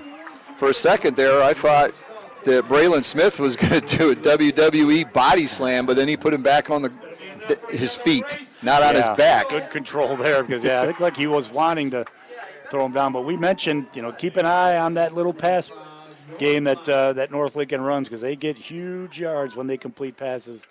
And, East Lincoln bit hard on that one, and a great pass from Sipe to Tyler Donahue. And just a great play. 23 yards on that play, so 1st and 10. Another Turner Hauser Insurance first down for the Knights. Flag in quickly on that play. Landon Agee carried the ball around the left side, or right side rather, and a flag came in from the umpire almost as soon as the ball was snapped. Yeah, sometimes it's either maybe lining up in the neutral zone or a false start on somebody. But it was the umpire behind the play, so I'm not sure what this is about. Oh, chop block. So that'll push the Knights back. Yeah, usually a chop block's anything pretty much from the knees down. Yeah, try to save those knees. Bad enough in this game, but you don't need any of that. Usually if you get down low, you got to stay on the thighs before they throw the flag. So obviously you got down too close to the knees. So that'll be 15 yards. That's one of the big penalties. So to be 1st and 25 back at the 40. Sipe keeps it, goes around the left side, pitches to Donahue. Not much there, even after the pitch. Gets maybe 3. Probably not the best place to pitch. He almost pitched it forward. Yeah, like I say, usually you want to try to stay 3 to 3 yards, 3 yards wide, 3 yards deep. That relationship there, it looked like he thought Sipe was just going to run it himself, maybe try to get out in front and block for him. But last second, Sipe kind of pitched it, as you mentioned, pretty much sideways, almost forward. 2nd and 22. Sipe back to pass again. He's looking downfield. There's not much open. Dumps it off. Went right through the hands of his intended receiver, Owen Hammond. And it's going to be 3rd and a lot for the Knights. I am going to get them mixed up. It's just going to happen. We've done both teams several times. Yeah, not much on that play. That one, he kind of ran a pass play earlier. They need to sort of set that up with more of their runs, and East Lincoln was ready for that. Late substitution is Aaron Doden. And back, there's a screen set up, but Marcel Johnson blows that up from behind. Johnson saw that one all the way, and he peeled off the blockers. He was rushing in and peeled back, so there was nothing there, and I don't think Dillingham has this good a leg. So the pass was complete, but only for 2 yards. Yeah, you don't see that too much in high school ball, the kind of the middle screen. But, I think as a defensive lineman, when you see the offensive lineman basically just let you come in, you know that usually it's a screen. They're going to attempt a field goal here. We'll see. Dillingham's 52. In. 52? This is going to be a 52-yard attempt. Jake Dillingham. Kick is up. It's got a lot of distance. Oh, just short. My goodness. That would have been good from 50. Yes, yes. It just went in front of the crossbar. Didn't have that sound. I don't think he hit it quite as well as he probably could have, but still got a pretty good leg on it. And yeah, like you said, from 50, that would have been good. That was impressive. That was impressive. So it's like a punt because the ball got to the end zone. That's a touchback, and it'll come out to the 20-yard line. We've got just 1:56 to go. Pretty quick moving first quarter here. North clinging to a 3-0 lead. Yeah, you almost wonder if East Lincoln, like in college, you could put somebody back and run that back. But yes, we know the kick six, Auburn and Alabama. Ooh, one of my favorite plays. Oh, I watch it all the time. Are you kidding me? The band view, the fans view, everything. It's an awesome, it's one of the great plays of college football ever. So Daly gets the carry up the middle, and Daly may be in the game, but he just doesn't seem to have the explosion that he normally does, because he destroyed Kings Mountain last year. They just would open a hole, and he'd go 80 yards, 60 yards. I mean, he had 200-some yards against a really good Kings Mountain team. This may just be a confidence thing. Get some confidence, trust that leg, and see what he can maybe bring out here later in the game. Lawless, quick out pattern to Jackson Beam on the wide receiver screen. Beam makes the catch, gets out across the 30, all the way out to the 35-yard line.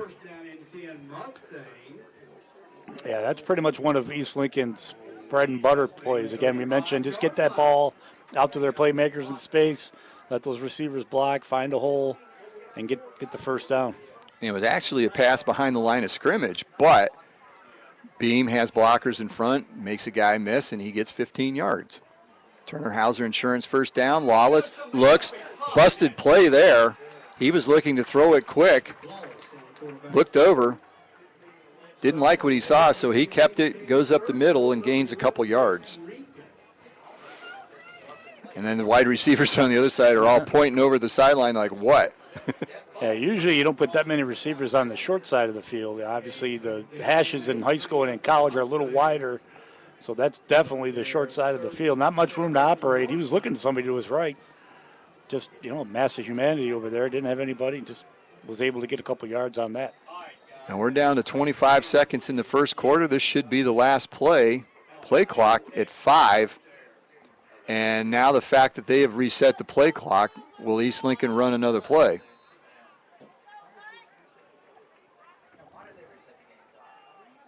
Might have been a substitution, which is sometimes why they reset it. And East Lincoln is just watching the clock. They're at 5, 4. They're going to pull a bandies and snap with 2 seconds left? No. So that's the end of the first quarter. And the score, North Lincoln 3, East Lincoln 0. You're listening to the Lincoln County Game of the Week. Please direct your attention to the NL. Attention home buyers. Call Neeline Cole Termite and Pest Control before purchasing your new home to avoid getting stuck with extensive damage, typically not covered by homeowners insurance.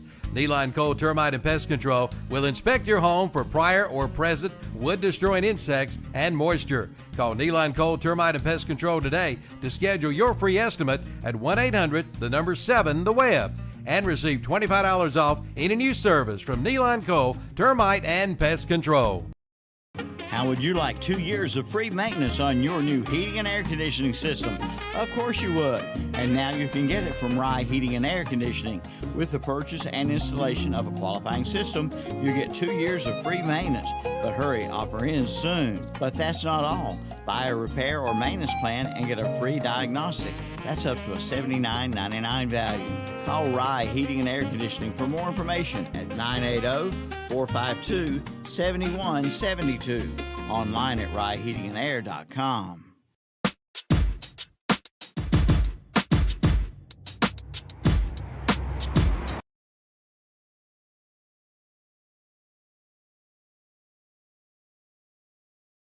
Again, our title sponsor for Lincoln County High school football is Bug Busters of Lincolnton. We thank them for being a sponsor throughout the year, and especially our title sponsor.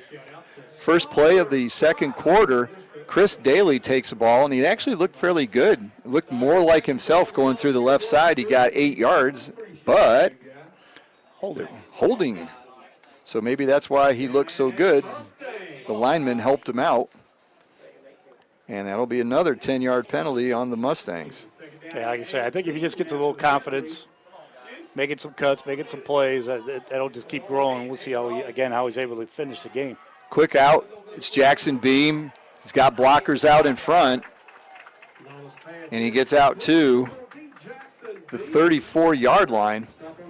So he'll get the penalty yardage back, -1. So a gain of 7 on that. That's already Beam's second catch of the game. And it'll be 3rd and 11. Again, just underway in the second quarter, 3-0 North Lincoln.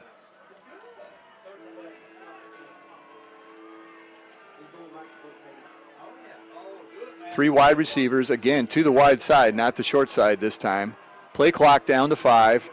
Wallace takes the snap, rolls left, looks downfield, throws a little too high.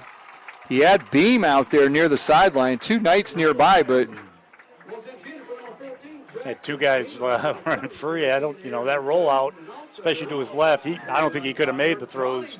Roseboro and Shropshire were definitely open behind the defense, but on the right side of the field. Right. And he's rolling left.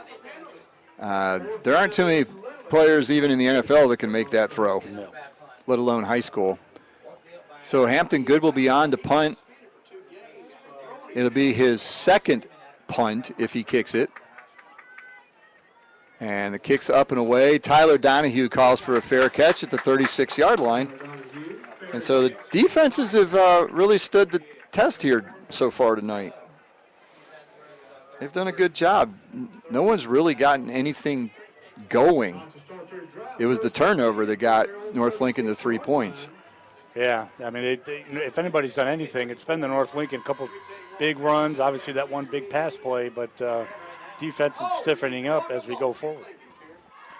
2 wide receivers for North Lincoln. You might want to mark down the date and time. That's not their normal formation. Sipe, hands off. Nope, keeps it. Pitches to Tyler Donahue. Donahue gets out to the left corner. He's wrapped up there by number 10, Braylon Smith. But not before getting 5 yards on the carry. Yeah, obviously those 2 receivers out to the wide side are decoys. Just try to pull out some of those defenders, but great decision there by Sipe to pull it. Good pitch. 5-yard gain. 2nd and 5. Again, 2 wide receivers. Same formation here. 2 wing backs, 2 wide receivers to the right. Hammond in motion. Sipe keeps it. Pitches to Hammond. He's out at the corner. He's got space. He's got the first down. And he goes out of bounds at the 46-yard line.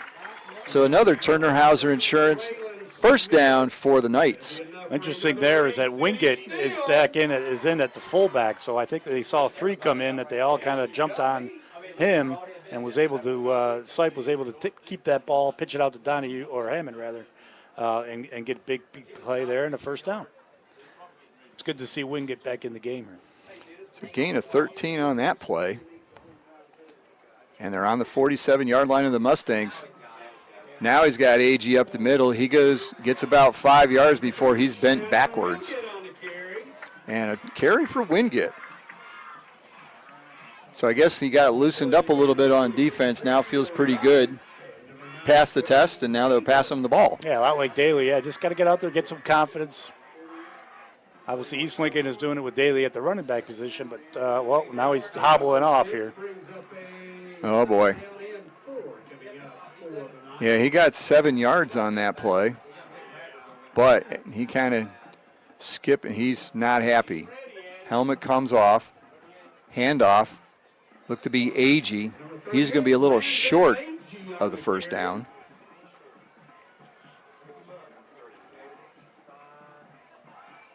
Stop on the play by number 55, Raiden Brooks. So Brooks with a tackle, not before Agee picks up a couple yards, and he'll make it 3rd and 1. A third down and 1 coming up.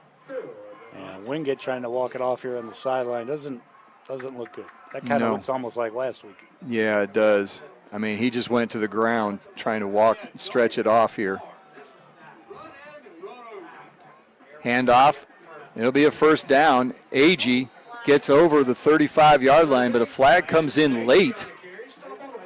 So it's enough for the 1st down, depending on what the penalty is.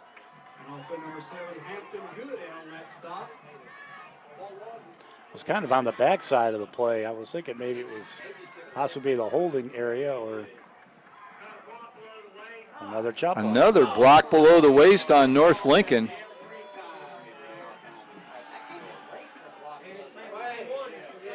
That play was pretty well developed by that point when that flag came in. Yeah, I could say that's why. I was thinking hold or some other kind of block in the back. I mean, something. Yeah. Right. So that pushes it back. Wait a minute. I didn't think they marked off enough yardage. Now they did. They did 10. Now that's 15. So 2 big 15-yard penalties against the Knights have stalled drives. Did the first one. Brought up the long field goal attempt. Sipe pitches it on the end around. It's Dedden, and he gets around the left side, gets out to the 41-yard line, but he's going to be well short of the line to gain. Yeah, a little, roll out to the right and then a reverse. Yeah, Shropshire loaded the boom, and he's getting off to the sideline for the East Lincoln Mustangs. And he collapses to the turf once he gets on the sideline. It might be one of those stingers, let's hope it, because that shoulder was a little low as he ran off the field. So a bit of a razzle-dazzle North Lincoln style there. Got 12 yards, but they're going to be 5 short. Tanner Ayers into punt. Nice punt. High, fielded at the 7-yard line. Cade Sturgill was right there watching him. And was caught by number 11, Nate Stevens. We know that now. The things you learn during the season. It is not, what was it, C.J. Holler we thought it was for a long time.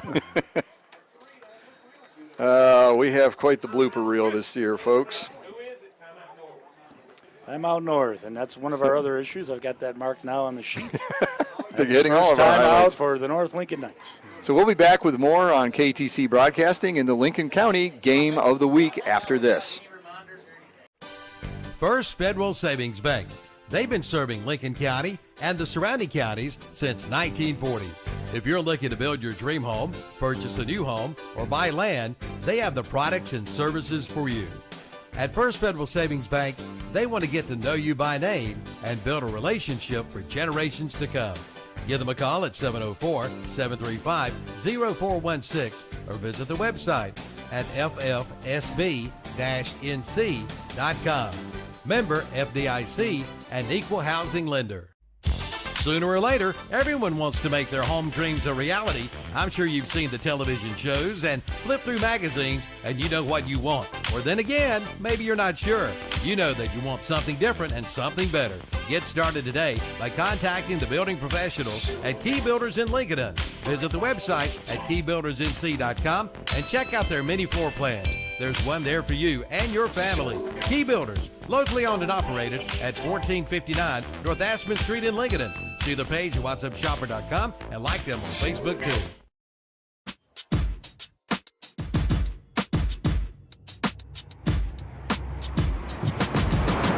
Back here at North Lincoln, first play, pitch to Chris Daly, and he's starting to look like Chris Daly of old. He goes from his 8-yard line, gets to the left sideline, but there's a flag down back at the 12-yard line. And Daly had carried the ball all the way down to almost the 30-yard line of the Knights. So that was over 60 yards on that run, and it'll be wiped out. Yeah, he kind of went around the left side wide,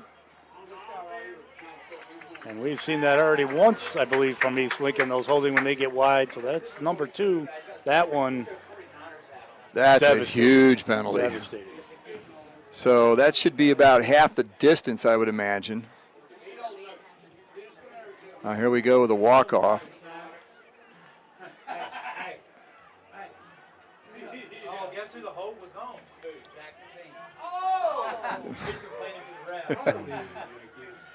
Yeah, basically a 60-yard run, but now with the penalty, it's a negative 4-yard penalty.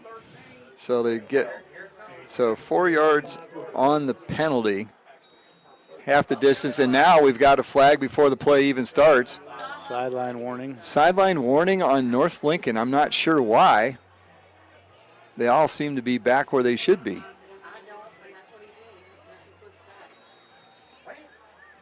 So the get-back coach is going to have double duty here. First and 12. It's actually only a 2-yard. Daly, same play. This time it brought down after a short gain. Or rather, Funtech. He's the one that Coach Lubowitz mentioned had really stepped up for them, and he hadn't even played much football. And he's come in and done a good job substituting for Chris Daly. Yeah, what did he say in the pregame, that he was from 8th grade is the last time he played? Does that might have been, right? Yeah. It's been a while, that's for sure.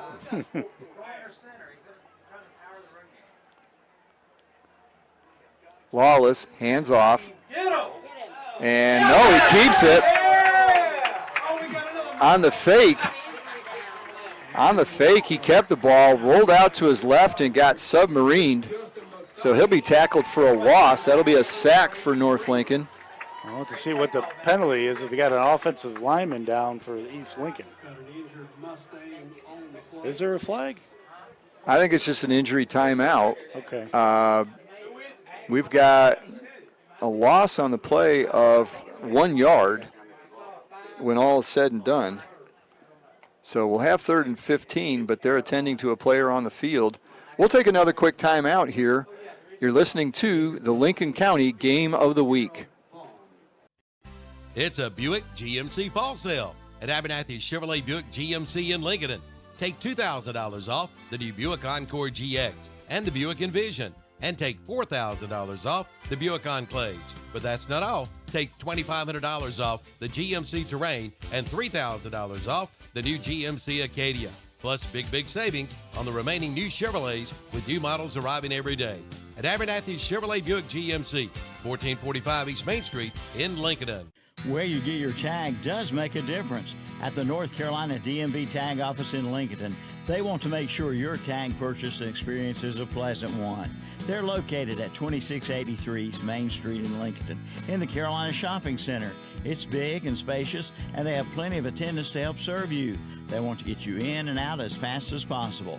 The North Carolina DMV Tag Office at 2683 East Main Street in the Carolina Shopping Center, Lincoln. Like them on Facebook, too.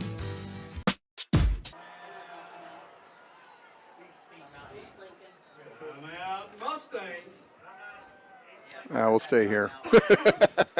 Doing that again. Could be a fast time up. All right. And we're back, and we're not back. As they get out on the field, they go about 5-6 seconds, and then North Lincoln called a timeout. Somebody did. East Lincoln. East Lincoln called a timeout. We want to give credit the right way so we don't get messed up again. But there's some other games in the area. Let's take a look at some of the bigger ones. Bessemer City leads Cherryville 14-0. Now here's some. Burns leads Shelby 7-3.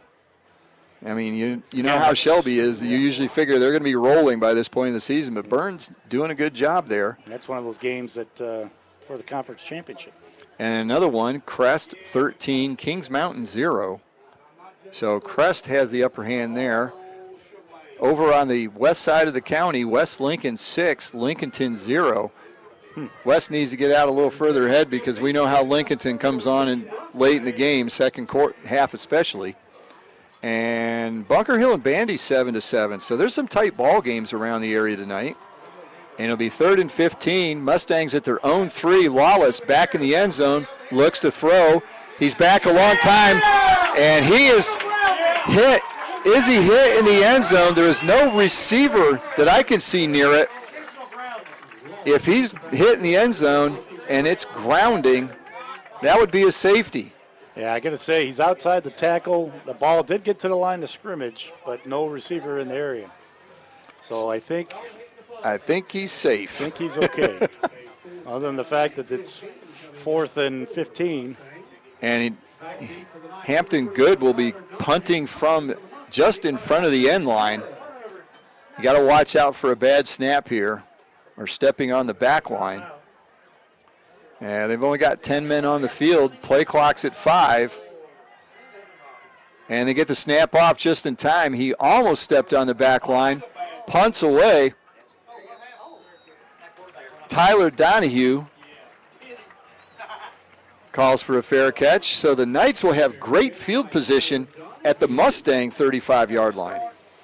Yeah, I don't know if it's too soon to say it with 6:30 to go here with North Lincoln being up 3-0, but they lost the toss.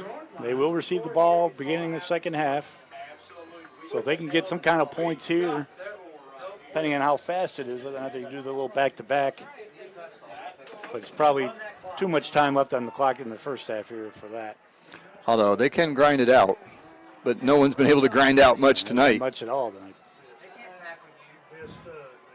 Okay, and we have another whistle. Helping us out so we can see the number. Oh.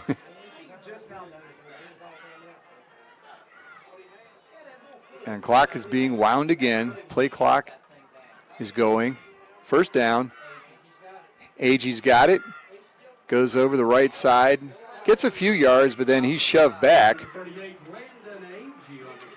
Agee's been the workhorse for North Lincoln tonight. And he gets down to the 32-yard line, so that'll be a gain of 3 yards there. Yeah, 3. Yeah, it's kind of their bread and butter play. A little just straight off tackle. So Try to he's get got what they can, and they're picking. You know, that was probably the least they've gained on that one. So he's got 7 carries, 33 yards roughly. Pitch goes out to number 14. That is Peyton Schmidt. And there wasn't much Peyton could do on that play. He was staring right into Hampton Good.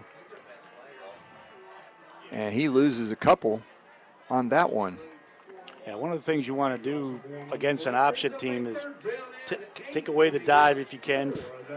Force a pitch. Don't let the quarterback beat you. Don't let the fullback get you. And with the athletes East Lincoln has on that side, that's definitely within their wheelhouse to do that. Taking a long time to get out of the huddle. And now we're going to have a timeout by North Lincoln. So let's take a look at a couple other scores we might see here. St. Stephen's leads the Old Bowl 7-0 over Ford. And I don't see a score. Yep, East Burke in the other O Bowl, the 2A version, leads West Caldwell 7-0. So some close games there. One game that isn't close, but don't forget it started an hour earlier than ours. West Iredell making up for last week. They're breaking their 4-game winning streak or losing streak in the process. They lead North Iredell 33-0. I'm imagining that's in the third quarter at least. Yeah, because 6:30 start. Yeah. Yeah. Iredell County and some others on that side of the lake, because of issues, starting the games an hour earlier, hoping to avoid them. So we're at 5:10 to go in the first half here. East trailing 3-0. But their backs against the wall here. They've got North Lincoln in good field position, and with Dillingham's foot, they're probably not far from field goal range. Hammond in motion, sight back, throws. He's got a receiver downfield. Tyler Donahue was the intended receiver, almost intercepted by Jalen Roseborough, who undercut the play a little bit. Yeah, not a bad pass. You had to get it out more towards the pylon, but good job there by Roseborough playing safety for East Lincoln. I wonder to see what they're going to do here. Well, he does punt as well. But Sipe coming out, I would imagine. Oh. Yeah, Ayers is coming on, number 8. Number 8. So it's 4th down and 8. They are at the 33-yard line. A kick would be at least 50 yards. Well, that was about what he... Yeah. This time they're going to... It worked pretty good last time. Pin them down deep, keep them there, get better field position coming back. So Ayers will punt just inside the 45-yard line. Snap. Gets it up in the air. Nice boot. Fair catch called for by Nate Stevens. And it skewers to the left and out of bounds at the 10-yard line. So a good kick there by Ayers. Nice backspin on his little lob wedge there. Lob foot. Lob foot, yes. Lob foot. So with 5 minutes to go on the First Federal Savings Bank scoreboard, it is 3-0 North Lincoln. Score on the first possession, and we haven't had anything since because the defenses have really done a stellar job. And, of course, the score was based on the turnover on the kickoff. So if it wasn't for that, we probably are looking at a scoreless game. Defenses are doing a fantastic job, disciplined job. They have to be, and they're totally different what they're facing. Yeah. They don't see it in practice, that's for sure. Lawless, quick pitch, Daly goes around the right side, gets to the sideline, shoved out of bounds. Gain of about 5 on the play. I think that's Hunter Bowling in at quarterback. I can't tell number 3, correct? Maybe just a little change of pace. Yeah, it is. Hunter Bowling, good catch. So Daly carries the ball, gains 5. That's his 4th carry of the night. He's up to 14 yards. So, like I said, neither team really racking him up like we've been seeing in some games this year. Bowling in, handoff again. Daly breaks a tackle, gets into the middle of the secondary, finally brought down over the 30-yard line. It'll be a Turner Hauser Insurance first down for the Mustangs. Yeah, because I kind of mentioned that I think he's just getting his confidence, trying to make sure that that leg is good. But one of the things that East Lincoln has done, another injury down as well, has done at the games that we've seen, anytime that they couldn't get anything going offensively, is they've gone to a 2-back set. And that's what they've been doing now that Hunter Bowling is in at quarterback. Yeah, we saw them do that a bit in the Statesville game as Daly went out on the first play of that game, and that's where his injury dates back to 5 games ago, and he's still trying to recover totally from it. Looking a bit more like himself. But they he's still got a ways to go, it looks like, on his recovery a bit. He's not cutting a lot. And we used to see that. He'd get in the secondary and then cut back. It might be Daly that's down. Is it Daly that's down? I'm looking, I see a brace on the leg. We're getting out our range finder so we can see a little better. Yes, it does look like Daly. Yep, number 2. So 4:02 to go here in the first half. Well, that was sort of our questions when we were thinking about players of the game. That was Wingate for North Lincoln. He came in for a play. One play on defense and then an offensive play, and then he came right out. And now that Daly's looked like maybe, like you mentioned, getting back to form, now he's laying down on the sideline. And that's probably part of the reason the defenses are doing so well. They're only facing limited reps from the first line backs for each team. Not that they're doing a bad job, but that's helping them out. That's for sure. Yeah, so we're definitely looking for somebody to step up. I mean, AG's done a great job for North Lincoln. We're going to need somebody for East Lincoln step up for them, but he's walking off fairly well. Have to wait and see, keep an eye on that. So it'll be 1st and 10, 4 minutes to go in the half. Mustangs have the ball at the 32-yard line. Handoff up the middle, Matthew Funtek. And he'll be lucky to get a yard. And you can just see the difference in the offenses when Wing gets in there. Just the one play he was in there, and then when Daly's in there, they move it a little bit better. Yeah, they hit the hole. I mean, they kind of daylight. They're getting through it. Whereas the backs, the ones that are reserve are hitting it pretty good. They're just maybe just slightly off, and it looked like Lawless back in, or is that still Bowling? That still appears to be Bowling. Okay.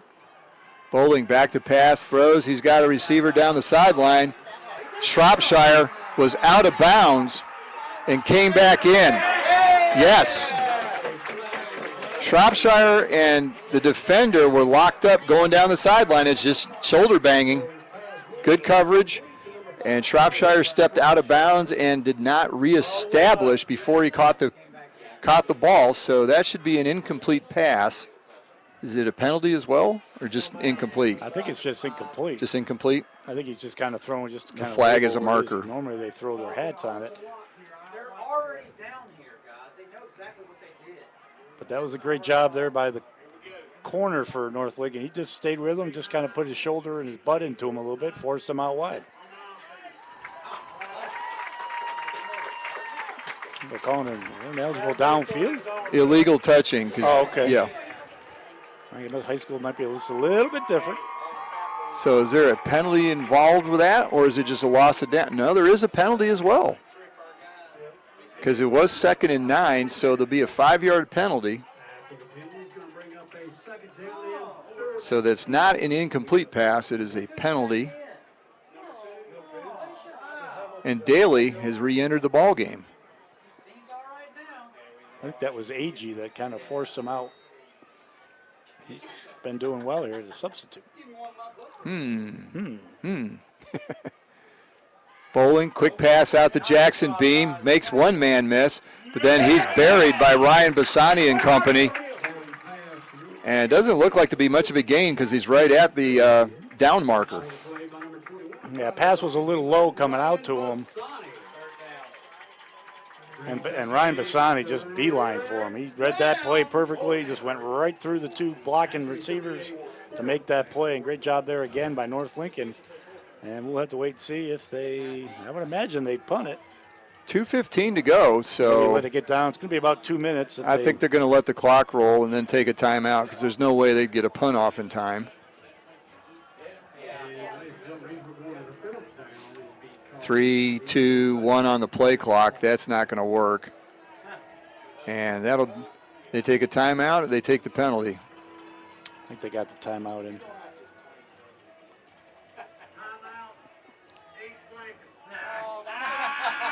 And a timeout called by East Lincoln just in time. They really tried to hustle on there and punt that, but it didn't work. Yeah, there was no way they were getting that off. Probably a smart play, limit them. I'm wondering 151 on the clock. They looked like they were matched up to about 2 minutes. Maybe my math isn't that bad. I mean, if there's 12 seconds on the play clock and 2:12 left on the game clock. Who knows? Oh, well. Probably reset the play clock for all we know. There's been a little of that going on when you kind of wonder about it. So we've got 1:51 to go. Let's see. Trying to see some other scores. We don't have any updates on that, although we do have a Hurricanes update. 2-0 now. Hockey game. Tavo Teravainen with both goals. And the Sabres and Devils are tied 2 apiece midway through the second period. So hanging in there against the Jersey Devils, who went a long way in the playoffs last year. Punt by Good. It's not good. It goes off the side of his foot. And it goes out of bounds at the 46-yard line. So North Lincoln will take over. 1:44 to go in the half. They're on their own 46. So we'll have to see if there's enough time for them to at least get down and attempt a kick. As there's not a lot of wind tonight. Looking at the flag on the pole, it's blowing slightly into North Lincoln at this point. If I got it correctly, they should have just one timeout left. We got both teams using 2. Let's see if.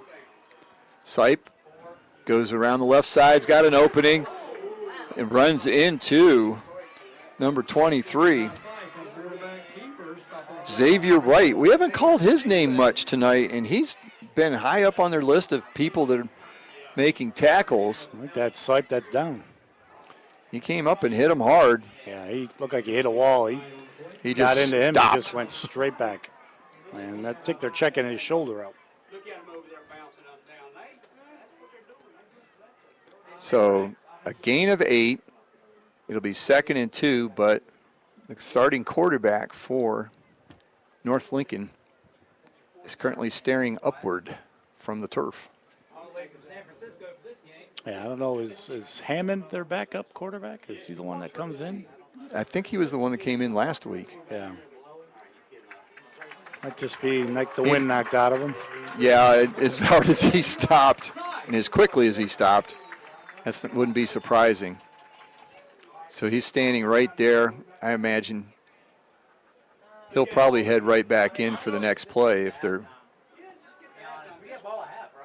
So it's 1:30 to go. Clock's wound now. So there'll be just over a minute. Tanner Ayers is in at quarterback. That's who it was. So Ayers under center. Hammond in motion. Handoff to AG. Fumble. Ball squirts free, and it's recovered by East Lincoln at the 43-yard line. Not a good exchange there. Ayers and AG. I'm not sure AG ever got the ball. Yeah, like I think it hit him and bounced forward. Yeah, offensive linemen were going. The center didn't snap the ball. I mean, I thought for a second there it would have been a false start the way it kind of got started, but then it's one of those things you expect when the new quarterback comes in for one play. You almost just wanted maybe just take a quarterback sneak, just go up with the quarterback. Of course, that's hindsight, but that's North Lincoln's first turnover of the night. See if East Lincoln can capitalize. They should have also have one timeout left. They have the ball at the 44, just over a minute. Bowling, still in quarterback, rolls, throws, and he had Forney, but he threw it behind him. And when he let go of the ball, Ryan Bassani let loose. These two middle linebackers for both these teams, Brooks and Bassani, are just all over the field. And they're laying some lumber down when they get to the ball.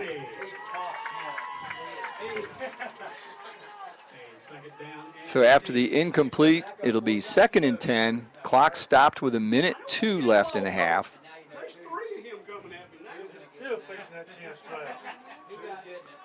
Bowling in the shotgun, back, looks, he's flushed out to the right, and he runs out of bounds. Are they going to say he was out of bounds before he released the ball? I don't think so. It was almost like a... No, I think he was, because the referee here's marking. Well, where he ran out of bounds, it really didn't make a difference because it was a line of scrimmage. So, gain of 0 or incomplete. Yeah, either one. We'll give him series starting tonight. He kind of looked like a shortstop there going to his side. He just kind of did a little jump throw. Trying to complete a pass. But he may have been in the air out of bounds when he threw it. I don't know, but... like you said, either way, if he stepped out, he's at the line of scrimmage. Right. So 3rd down and 10, handoff to Daly. He goes over the left side, not much there. Gain of about 4, maybe 5. But the clock is running, and it is 4th down.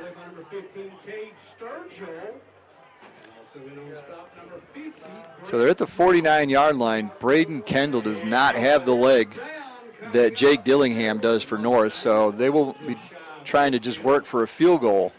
Yeah, I think they're going to let this play clock get down. Is what, about a 5-second difference or so? Yeah, about that. Maybe use their last time out and maybe take a shot to the end zone.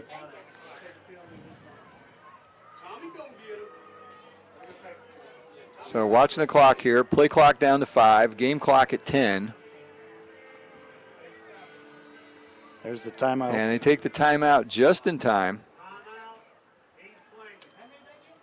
That should be their last timeout. Great job, Scott. There we go. It's not marked on the scoreboard, but we did have it. We have learned during the year. We've picked up on our deficiencies. Fewer John Does, fewer timeout issues. So we're getting better. We're hitting the playoff time. We're at our That's peak. right. We're peaking for the playoffs. And that'll be next Friday. Don't forget Selection Saturday is tomorrow. Be interesting to see who ends up where. The way it looks now, I think West Lincoln is going to be the only team in Lincoln County that will get a home game. Yeah, like I said, the winner of this game, since it's going to be a third place finish in this conference, highest they're going to be able to get is 17. But we'll have to wait and see again how that ends up. So 5.1 seconds to go, 4th and 5, and I'm surprised the North Lincoln defenders aren't further back. They're at the 35. They're about 20 yards downfield, but they need to be deeper. Wallace gets tripped up in the backfield, fumbles. It's recovered by number 50, Grant Mullen, and that will be the end of the first half. So a fumble on the last play, the second fumble of the game by East. They fumbled the opening kickoff, and they fumbled the last play of the half. So on the First Federal Savings Bank scoreboard, it's North Lincoln 3, East Lincoln 0. We'll be back with a stadium halftime show brought to you by Unrivaled Metal Buildings of Lincolnton. We'll be back with more on the Lincoln County Game of the Week. Try Tyndall, trust Tyndall, love Tyndall. We're speaking of Tyndall Ford in Gastonia. Tyndall Ford is family owned and operated and has been serving this area since 1974.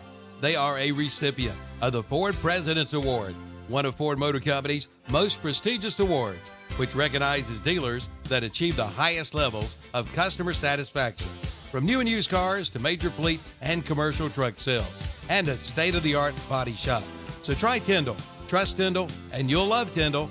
Tyndall Ford, 1901 East Franklin Boulevard in Gastonia, online at tyndallford.com. Take your pick on a brand new Bobcat mower from West End Sales in Vail. Pick 0% APR on financing for 60 months or get an $800 instant rebate. You just take your pick and pick out your new Bobcat mower. Take a look at a Bobcat ZT2000, $500 instant cash rebate. A Bobcat ZT3000, $700 instant cash rebate. Or the Bobcat ZT3500 with an $800 instant rebate. See them today at West End Sales, Highway 1827 intersection in Vail. Online at westendsales.com. Like them on Facebook too.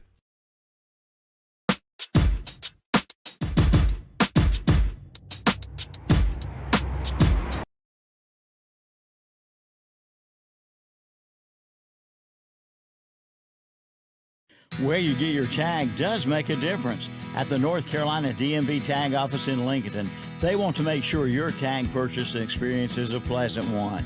They're located at 2683 East Main Street in Lincoln, in the Carolina Shopping Center. It's big and spacious, and they have plenty of attendants to help serve you. They want to get you in and out as fast as possible.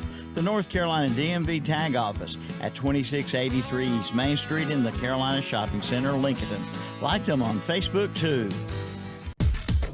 Triad Corrugated Metal in Lincoln is this area's headquarters for premium metal roofing and supplies. And now just arrived, square tubing for metal carports and metal buildings. Give them a call at 980-429-2278 for pricing and sizes. And they have a wide variety of colors.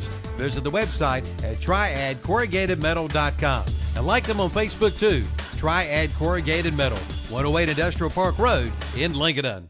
Since 1919, Rhodes and Bill Oil Company in Lincoln has been serving the Lincoln County and surrounding area.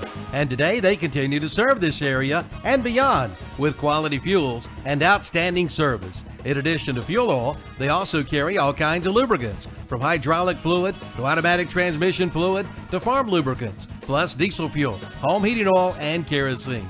That's Rhodes and Bill Oil Company, 1404 East Main Street in Lincoln. Call 704-735-2508 and online at nesbitoil.com. Attention home buyers. Call Neeline Cole Termite and Pest Control before purchasing your new home to avoid getting stuck with extensive damage, typically not covered by homeowners insurance. Neeline Cole Termite and Pest Control will inspect your home for prior or present wood-destroying insects and moisture. Call Neeline Cole Termite and Pest Control today to schedule your free estimate at 1-800-7-THE-WEB and receive $25 off any new service from Neeline Cole Termite and Pest Control.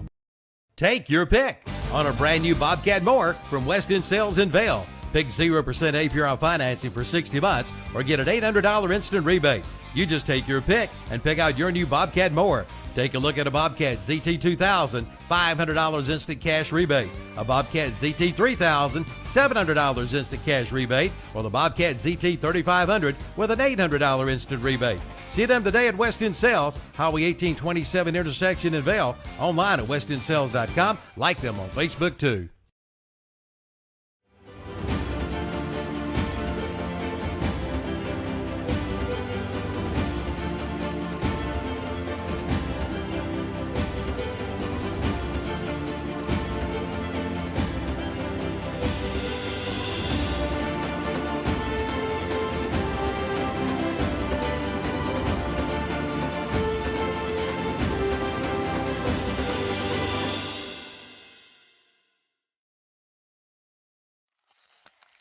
Try Tyndall, trust Tyndall, love Tyndall. We're speaking of Tyndall Ford in Gastonia.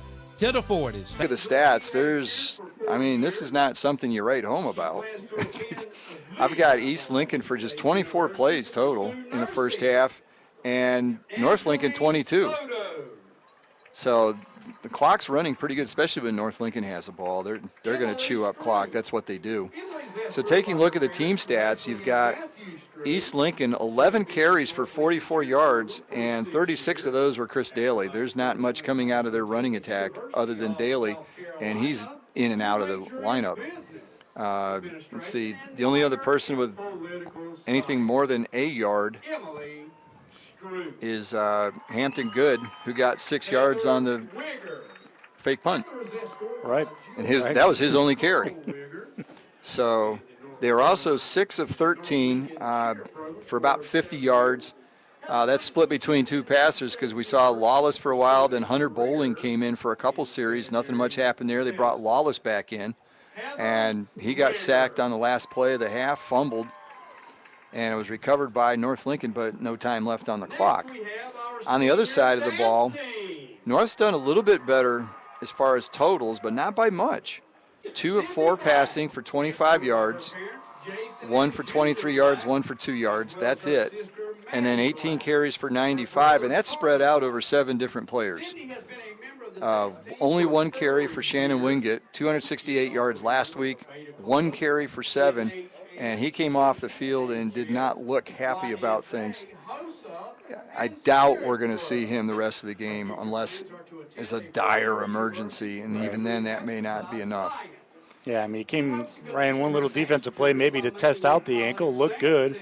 They brought him in on the offensive side. They kind of used him as a decoy and ran an option and pitch, and then they gave him the ball in the second one, and as you mentioned, he ran one time for 7, and he was out. And he got into a pile, so, someone could have fallen on it from the side. I mean, anything could happen. You get in those piles there. So we've got 7 different ball carriers. Landon Agee, the leading ball carrier, 8 carries for 32 yards. Let's see, Sipe, 3 for 14. 14. They've got so many. Peyton Schmidt, 1 carry for 8 yards. Owen Hammond, 1 carry for 13. And then Donahue. Donahue, 3 for 9. And then Aaron Doden, 1 for 12. So they get some big plays, but what has killed them? 2 chop blocks. One when they were down to about the 20-yard line. And that pushed him back to the 35, and that's why Dillingham had to try a 52-yard field goal and was only 2 yards short. I think Coach Basil got his money worth out of summer camp with that young man. Great recruiting job there by Coach. Yeah, said, if you kick for me for 2 years, I'll pay for you to go to camp. And, boy, it's paid dividends. He's 7 of 9 for field goals, and, I just missed a 52-yarder by a whisker. 2 yards. But North Lincoln's done, it's like they kind of get started off pretty well on each drive, but then they say a penalty, and then just a negative play comes in, and then the drive just stalls, again, because the defenses are just doing such a great job on both sides of the ball. Yeah, there's only been 2 negative plays, but they're at the absolute wrong time, and it puts them behind the sticks, and there's not much they can do about it there. So we'll take another time out here on the Stadium Halftime Show, brought to you by Unrivaled Metal Buildings of Lincolnton. It's 3-0, and we'll take a look at some scores from around the area that we can find after this on the Lincoln County Game of the Week. It's a year-end clearance sale on the remaining 2022 and 2023 campers at Campers Inn in Kings Mountain. Prices have been slashed. You can save thousands of dollars. All of your favorite brands on sale. You'll find pop-ups, travel trailers, fifth wheels, and Class A, B, and C motorhomes. Come on in now and save big at Campers Inn. Don't miss the 2022 and 2023 closeout sale at Campers Inn. Highway 161 south of Kings Mountain at I-85. The RVer's trusted resource since 1966. It's a Buick GMC fall sale at Abernathy Chevrolet Buick GMC in Lincoln. Take $2,000 off the new Buick Encore GX and the Buick Envision, and take $4,000 off the Buick Enclaves. But that's not all. Take $2,500 off the GMC Terrain and $3,000 off the new GMC Acadia. Plus big savings on the remaining new Chevrolets with new models arriving every day. At Abernathy Chevrolet Buick GMC, 1445 East Main Street in Lincoln. Who are you going to call? Bug Busters. Since 1998, Bug Busters has been serving North and South Carolina with the very best in professional pest control. Family and veteran owned, Bug Busters is there for your pest control, crawl space, encapsulation, termites, wildlife, structural repair, and waterproofing. Just call 704-732-2227 or visit their website at bugbusters.com. Like them on Facebook too.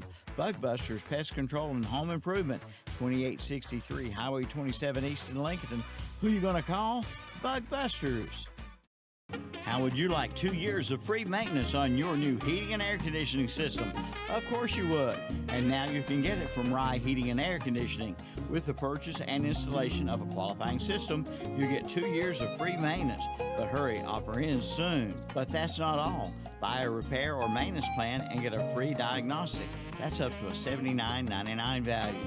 Call Rye Heating and Air Conditioning for more information at 980-452-7172. Online at ryeheatingandair.com. Sooner or later, everyone wants to make their home dreams a reality. I'm sure you've seen the television shows and flipped through magazines and you know what you want. Or then again, maybe you're not sure.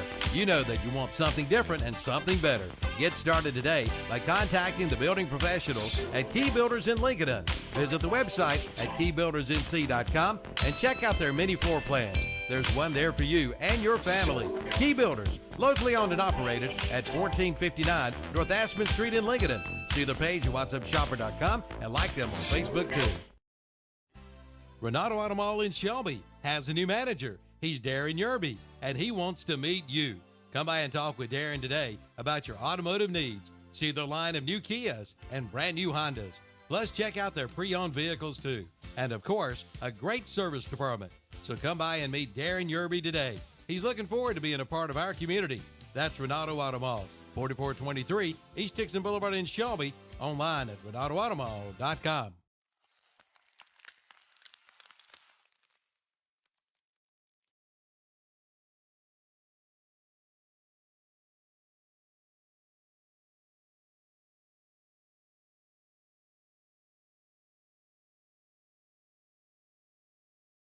Lincoln, halftime continues.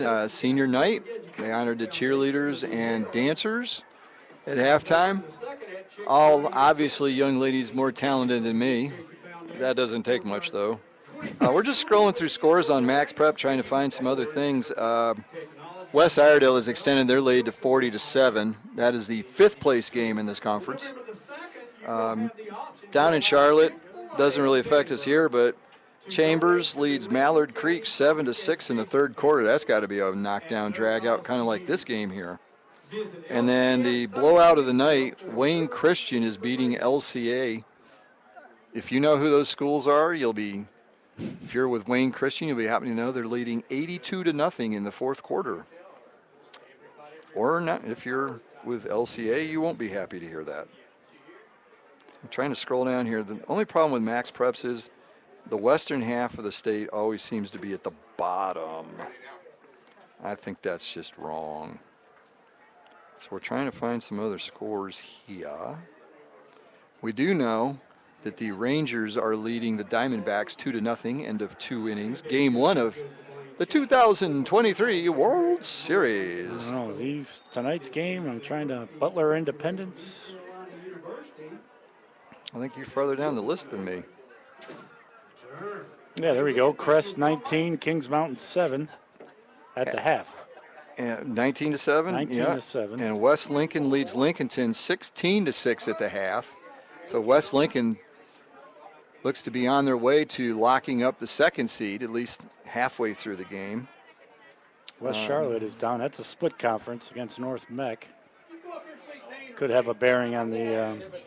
West Charlotte's losing. That could have a bearing on a lot of seedings, too. We had Monroe in the 2A, right? 42-6 on West Stanley. Looks like they're going to stay there.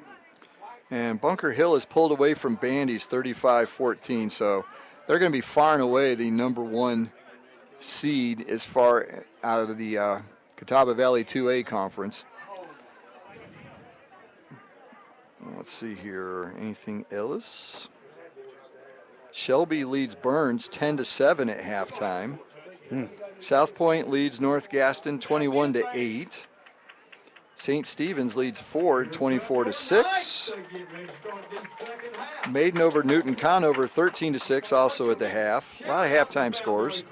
And last but not least, North Lincoln leads East Lincoln 3-0. It is the absolute last game listed on Max Preps. I told you, the west side of the state always seems to be down at the bottom. Did you say you had West Lincoln's score on there? 16-6, West Lincoln at halftime. And that could put Lincolnton perilously close to the bubble if they are unable to win that game. So I know teams with losing records can get in the playoffs, so that's not a concern. Or win there. their conference, basically. If or win their conference. If you're Parkwood or Piedmont, exactly. Apparently 2 wins is enough. I don't know. Apparently having a pulse might be enough in that conference. I know it's a split. I think that's a... I can't remember if it's 3A. Is that the conference with Monroe? It's a 2A, 3A split? I wonder if that's the conference with Monroe. That would explain the records. You would think the 3A, though, would be the bigger school, would have the better record, but that is not the case. No, far from it. As both of those schools are at the bottom, both 3As. I guess it's kind of a Monroe area conference. Can't think of the county over there. It's not Cabarrus. Why am I drawing a blank on what the next county is over from Mecklenburg? Union. Is that Union? Union. Thank you. Hey. It is Union.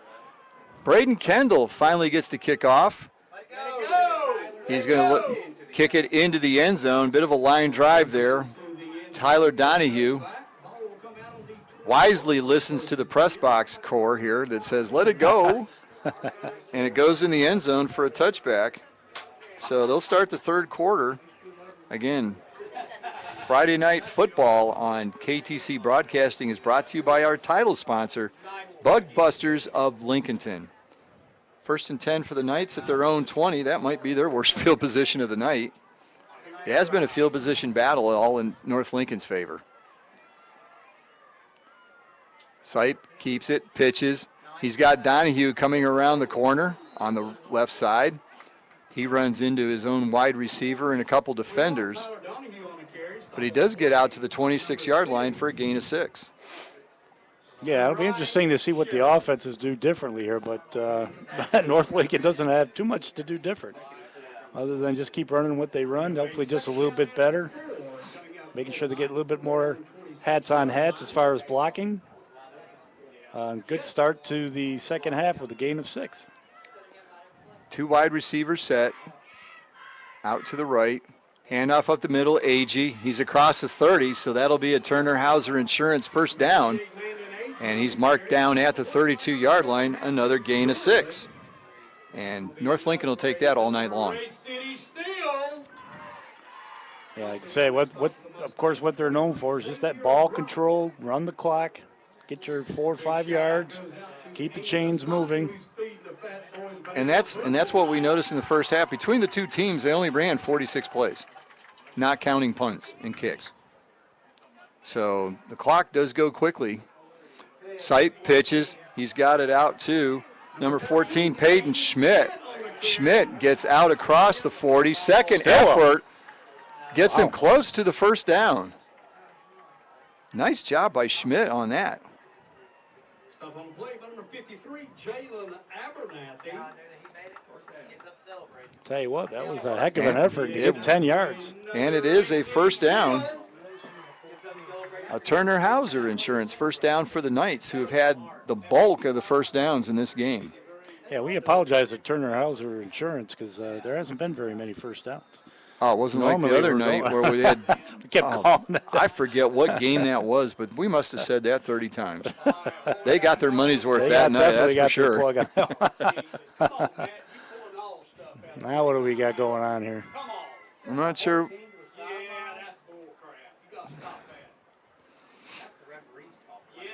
Definitely know we're at North Lincoln. Yeah, there's no doubt about that. So, 1st and 10, ball at the 42. First possession of the second half. North Lincoln has it. Sipe hands off. It's Agee. He gets pushed out of bounds at the 48-yard line.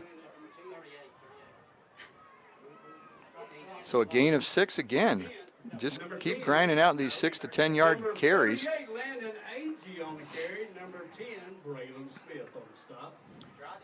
East Lincoln substituting on the defensive line, trying to keep people fresh. Like you say, they're 2 first downs, 11 yards on each drives or each possession. I mean, they got another, 5, 6 on that one. Yep. Avoid the chop block. Agee up the middle, and he's got enough for a first down. Another Turner Hauser Insurance first down. This seems more like it. That's right. That's where we mention it about every other play. So Agee gets down to the 46-yard line of the Mustangs, and it'll be a gain of about 5 on that one. Enough to keep the sticks going. Got a run stopper coming in now for. We've got a space heater there, and he's not even on the roster. Uh-oh, our first John Doe I think he ate the roster. Up the middle. And it's Landon Agee going over the right side this time. A little shorter gain on the play. We were marveling over the size of number 90 for East Lincoln. He came into the ball game. I do not see him on the roster because there's not a number, and there is nobody here listed at 350 pounds at least. That number looks a lot smaller on that young man than it does on anybody else. So a gain of 5 on the play, 2nd and 5. Agee again, and he bowls his way up through the right side, and he'll have another Turner Hauser Insurance first down. Now this is the North Lincoln offense we're used to seeing. Yeah, just work that clock, run pretty much right at him. I'm not doing anything real fancy, just again, just straight up blocking. They usually call zone blocking, let the running back sort of pick a hole that he sees. So they've gotten down the Mustang 35. First down for the Knights. Quick pitch over around the left side. Tyler Donahue has it. And it looks like he just gets back to where first contact is, but that is a 4-yard gain. So they're pushing East Lincoln around a little bit at the moment.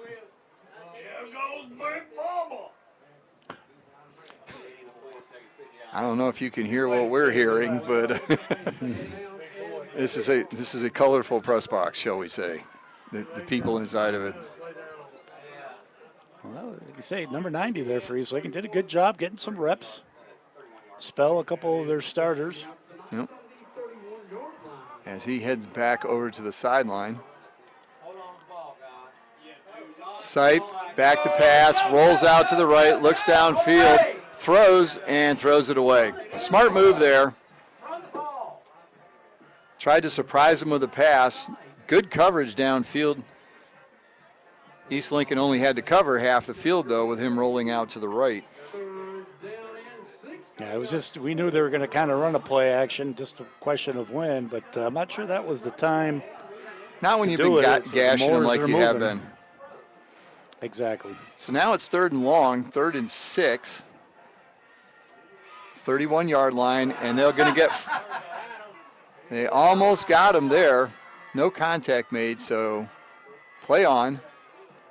Agee goes around the left side, breaks the first tackle, and he gets close to the first down, but I think he's going to be about a yard short. Yeah, it looked like they were going to stop him about the line of scrimmage, but then a great second effort there by Agee to get around the edge. And it's about 2 yards to go. Yeah, he got 4 on that, so it's 4th and 2. And they're going to go for this. Again, they've got a kicker that's got enough leg. It'd be about a 44-yard attempt, but a slight breeze into him, not much. But here we go, 4th and 2. Sipe hands off to Agee. First down and more. And he just gets through the line and gets tripped up.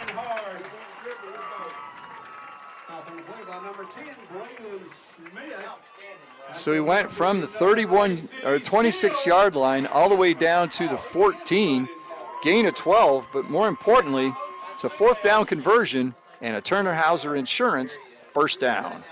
And not only are they getting these first downs, that clock is moving. Yeah, we're almost 20 to go. You're almost halfway through the 3rd quarter, and East Lincoln has not even had possession yet. Sipe keeps it, pitches, nice pitch there. Gets around the corner. Tyler Donahue jumps over one player, gets down in the 10, side the 10 to the 9. So the best drive of the night by either team right here. I tell you what, there's some hitting going on too, and they get. Oh, it's a rivalry game. They're getting after each other. They are laying the lumber down. We've had several people down. They've come back for the most part, but my goodness, the hitting has been ferocious. They're attacking a little bit wider with their dive play. You know, it's not as tight over the guard. It's a little bit wider out towards the guard in the center. Like they see something. Agee up the middle, gets to the 5-yard line. He's going to be close to the first down. Depends on the spot. I can't, based on what's on the far sideline, no, he is going to be about a half-yard short.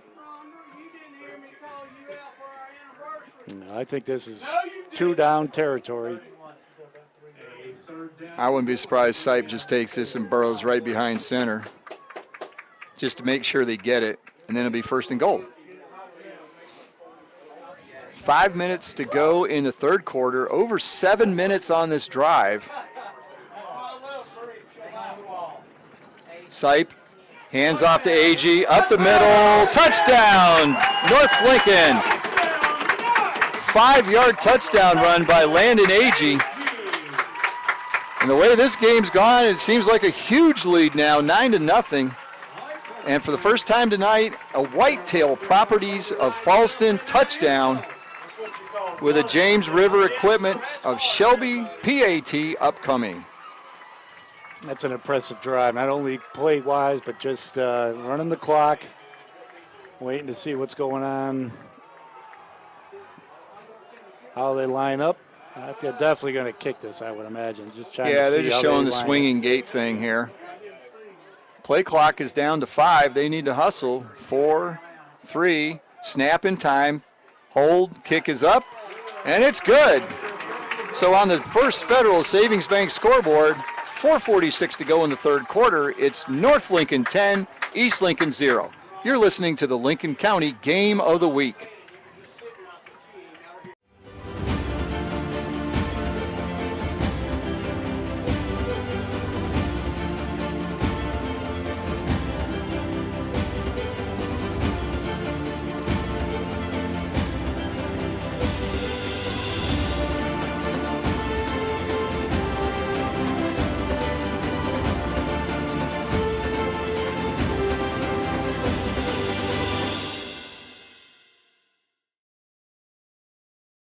Built upon a solid foundation of cast iron and steel, the Kubota L-Series is part of our under 100 horsepower tractor lineup rated #1 for reliability.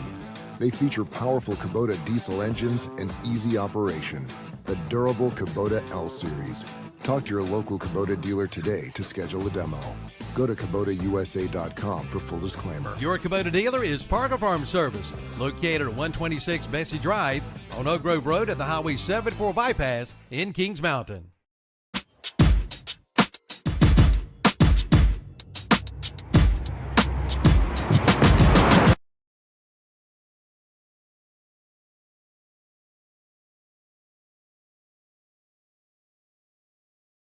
At North Lincoln, and Jake Dillingham starts and ends the kickoff. Dillingham with a nice high kick down to the 5-yard line, but that one was returnable. Jalen Roseborough gets that, shows off the track speed, burns up the left side before he is nailed out of bounds, or right on the boundary. Not that he was out of bounds, but he was nailed by the kicker, Dillingham. And boy, did the North Lincoln sideline exploded after that hit. Seeing their kicker get it done. He just basically went sideways. Hand off to Daly, breaks the first tackle, gets around the right side, gets out to the 44-yard line. It looks like both teams just decided let's not get fancy. Let's just go right at each other. We'll see how this works out.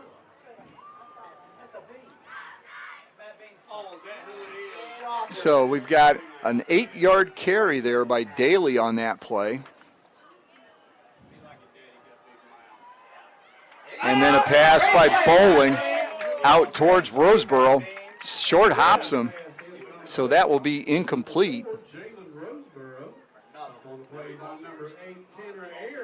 Actually, they called that a completed pass, but he was hit immediately. It'll be a loss of 2 on that one. Yeah. Going the wrong direction. Kind of the MO of East Lincoln. They've been trying to get those balls out to the receivers on those, and a lot of them have not been very accurate. Hunter Bowling in as quarterback to start. Oh, it is Bowling? Okay, I was thinking it was Lawless. At least was it's tough to keep track. Yeah. And Bowling keeps the ball in the backfield, and he's brought down by who else? Ryan Bassani. Bassani just came up like a missile and tackles him for a 5-yard loss. So 3rd and 5 becomes 4th and 10, and here we go, another punting situation for East Lincoln. Hampton Good on to punt, and Tyler Donahue back to receive. We've seen this enough times I don't have to look. You just know. They've run one fake. They make sure that we keep that in mind. Well, they're going to punt it. Donahue, fair catch called for at the 20, makes the catch at a 19, and with a change of possession, they only had the ball for 2 minutes and 16 seconds. North Lincoln just coming off a 14-play, 80-yard drive that took 7 minutes and 14 seconds to open the half. If they do it again, we're going to be about 4 minutes into the fourth quarter. And now it's time for East Lincoln's defense to adjust, so we'll see what they do. Again, North Lincoln went just a little bit wider on their fullback dive, and it obviously was very successful as they were getting 4 or 5 yards at a clip. Hand off up the middle, AG again, and that has been working. He gets across the 20 out to the 24-yard line, and another gain of 5. You take that all night if you're Coach Basil. Absolutely. That's the 18th carry already of the night for AG. He had 32 at the half, but he was the workhorse on that last drive. I'll have to get out my math skills here quick to add this up where he's at now.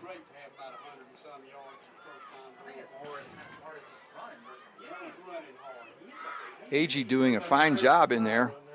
AG again into the middle of the line, and he's going to get stacked up and pushed back, but not before getting out to the 28-yard line. Another gain of 4.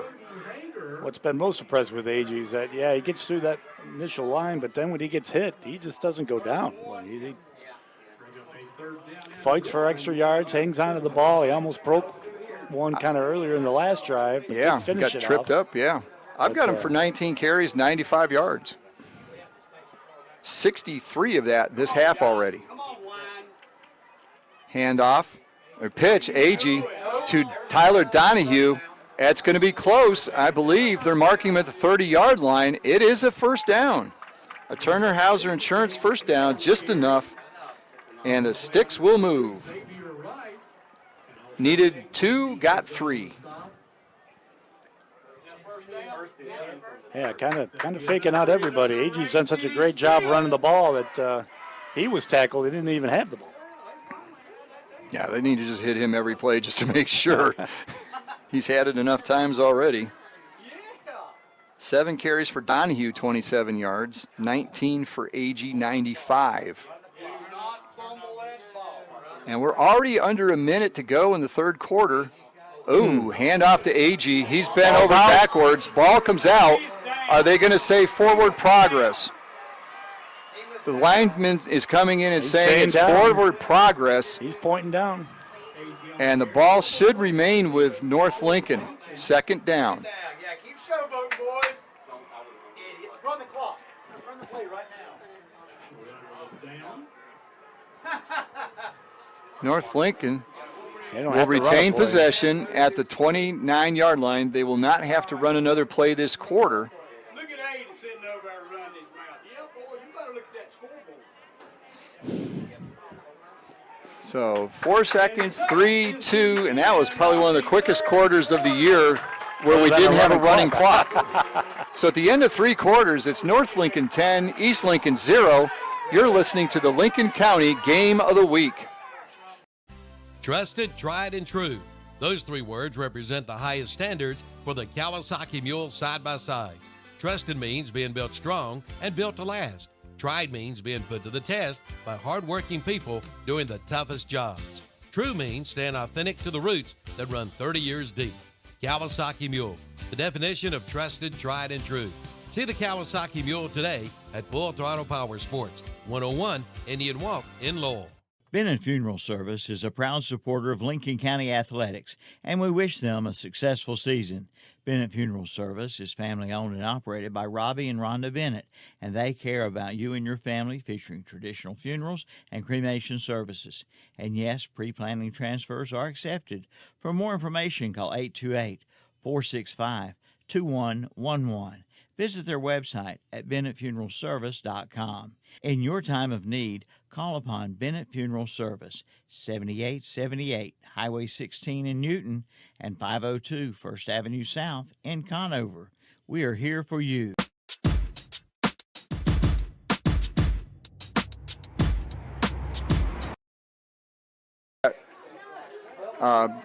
Play at the end of the quarter. It's the fourth quarter now, brought to you by Bug Busters of Lincolnton, our title sponsor. 2nd and 11, North Lincoln with the ball, and not much there. Sipe keeps it. That's the thing. We've been watching this offense for 2 weeks now, and we still lose track of where the football is. No wonder the defenders have trouble. So Sipe holds the ball, gains 2, so 3rd and 9.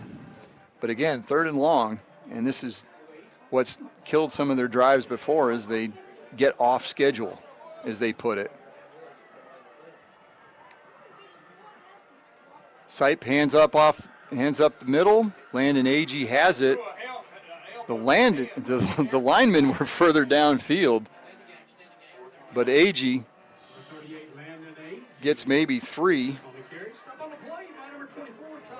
and that'll bring up a 4th down. And the call here, you're up 10-0. Your defense has done a great job. Kick it, pin them back as far as you can. Yeah, defense has done a fantastic job tonight stopping this high-powered East Lincoln team with Daly and some of the Roseboro and Shropshire. So, yeah, just get the ball out. Good kicker. Use them. Shropshire back to receive the punt. He catches it at the 32-yard line, hemmed in a little bit.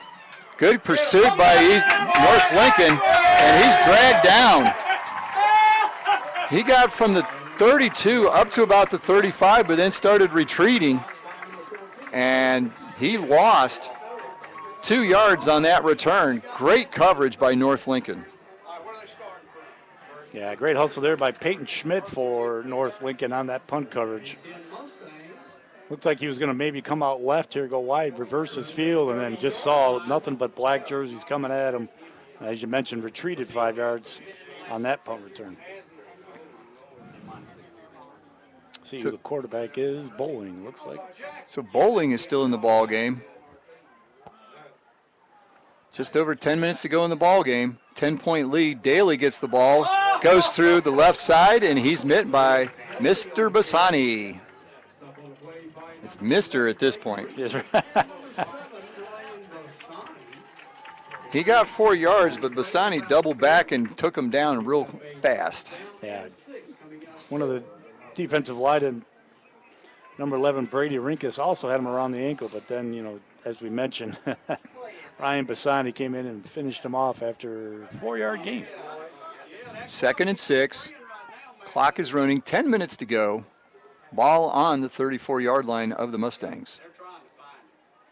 Here's Daly. Goes up the middle, breaks one tackle. Then he's brought down by Ryan Bassani, but not before getting a Turner Hauser Insurance first down. That's kind of what I thought East Lincoln would kind of do when they started their drive earlier in the second half. Just go right at it. Don't try to get fancy. Let Daly run hard. See if they can continue with that. First down at the 44. On the reverse, it's L.J. Forney. Good pursuit, and he's brought down after a gain of about 2. It looked like he was going to be out in front of the play, but good pursuit down the line. Looked like, was it Brady Rinkus, number 11? Brady Rinkus, number 11, plays one of the ends. Again, they play a 3-man front, pretty much a nose tackle with 5 techniques on the tackles on the defensive side, and he just ran him straight down the line after only a gain of 3. You got Rinkus on one side, and you've got Justin Bassani at the other end. The Bassani and Bassani Law Firm laying it down tonight, doing the job for North Lincoln. 2nd and 7. Bowling in trouble, and he's pulled down by Ryan Bassani. Boy, he fumbled the snap a little bit, and that's all he needed. Kick him out. Kick 14 out of the game. That's who they throw it on. Out of the game. There you go. Go cry to daddy, 14. Gotta be. So a penalty on the play after Bassani was hauled down by, or after Bowling was hauled down by Bassani. And we're going to have a personal foul penalty. I believe it'll be unsportsmanlike conduct. One of the slot receivers for East Lincoln, Jackson Beam, appears to be the culprit. Yeah, you know, the play was rolling out to the right. He was just staying on his block. Obviously staying on it too long. That was something that we saw earlier in the season with East Lincoln against Forest View. I think that was the second game of the year. So Bowling loses about 9 yards on the play, and they lose 15 yards. It's 3rd and 30. Bowling back to pass. He's going to keep it. And Bassani ball's out. Fumble. The ball's out. And it's recovered by North Lincoln. Bowling had it out there like a loaf of bread. Looked like the old Oklahoma quarterback, Thomas Lott. And Bassani knocked it out. I didn't see who made the recovery. Bassani was just playing a spy. Yeah, 15 by Cade Sturgill. So Sturgis recovers the fumble caused by Ryan Bassani. And again, North Lincoln with great field position after a turnover. It'll be first down at the 20-yard line. And a touchdown here would just about put it away. Yeah, as you mentioned, you know, Bowling was just running that play, trying to get some kind of yards, but had the ball basically out like he was going to hand it off to somebody. And, of course, it got knocked out. Handoff up the middle, not much there. East Lincoln really pulling at the ball, trying to get it away. Oh, is the ball out again? I don't think so. Agee got up and handed the ball to the official, so I doubt it. So he did gain 2 yards. That's his 22nd carry of the night, and it puts him over 100 yards at 101. Great job by Landon Agee. Welcome back, man. He's got about 100 yards right now. Second and 8. Handoff up the middle again. Nothing much there. Might have gotten back to the line of scrimmage. 38, Landon Agee again on the carry. Stop on the play. Maybe a half a yard. We'll give him 1. Yeah, I think they're just content. Get as much clock going here as you can. Got a great kicker. If you keep the chains moving and happen to punch in the end zone, great. But they're more worried about the clock at this stage of the game. Yeah, their offense is not doing anything on East Lincoln Mustangs. They're getting ready to fight. And the carry, and there we go. Carry by Eli Sipe. He's brought down by Marcel Johnson, but then after the play, the flag is thrown, and it's unsportsmanlike conduct against East Lincoln. That's going to be an automatic first down. And that is, like you said, this is a problem we saw with East Lincoln when they got flustered earlier this year. And I believe Marcel Johnson was thrown out of the forestry game, and that was him there again on that.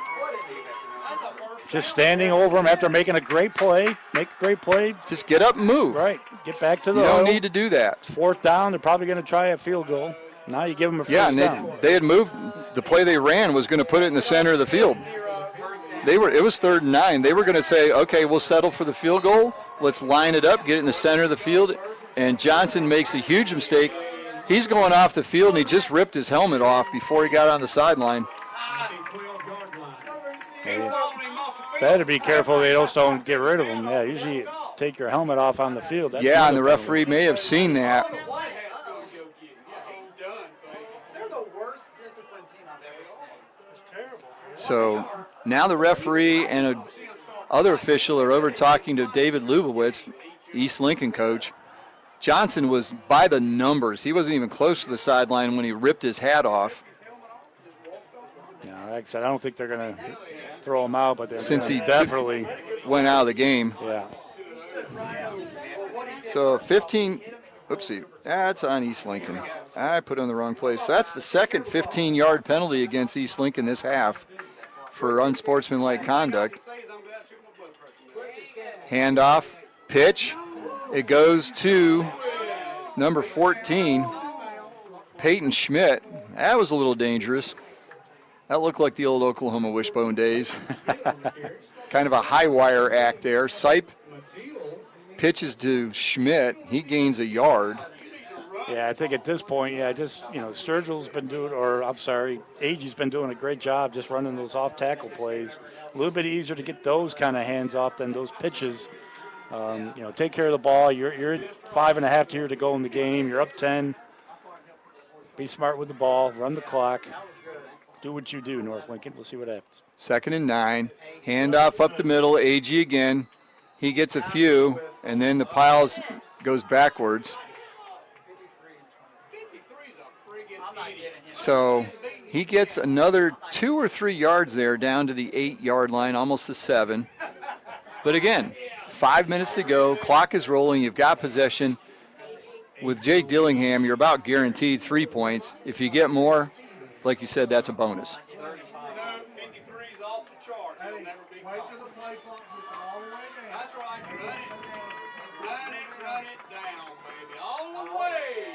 Sipe backs out. Play clock at 6. Taking all the time they can.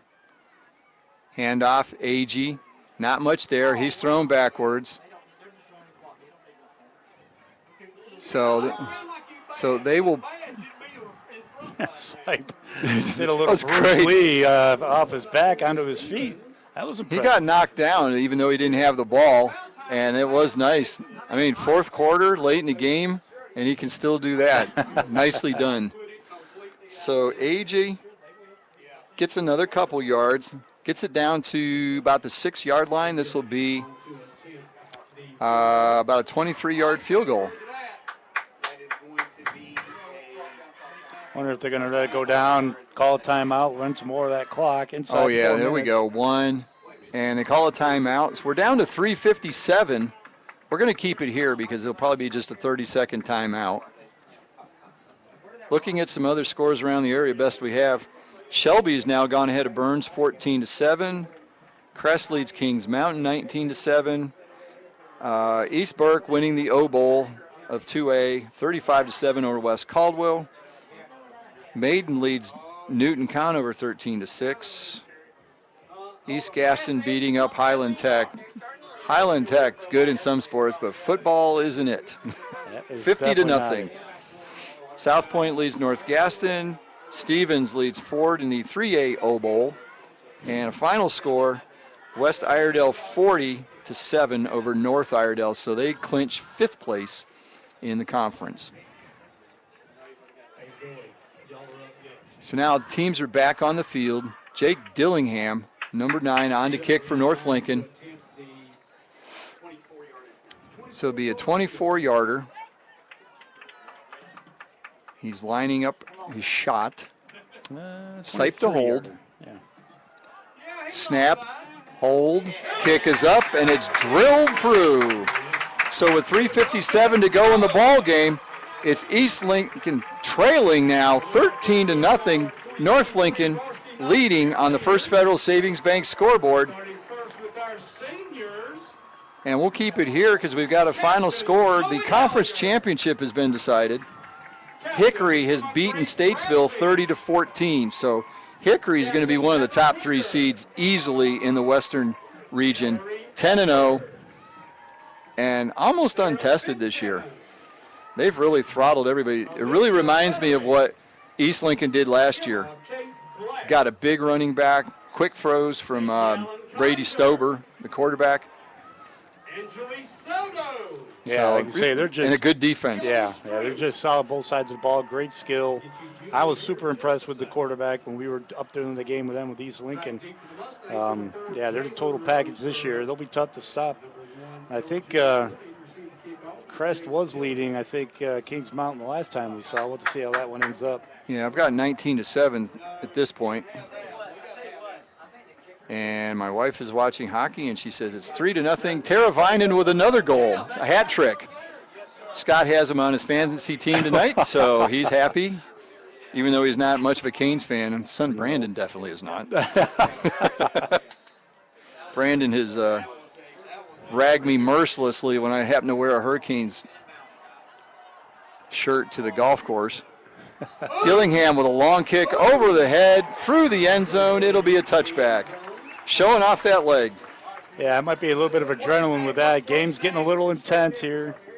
Yeah, these rivalry games, when it gets where it's kind of decided, and it might get a little nasty here, or it has gotten a little nasty. Juniors, Maddie Coffey, Hayden Garcia, Addie Hauser. So 1st and 10 at the 20 for East Lincoln.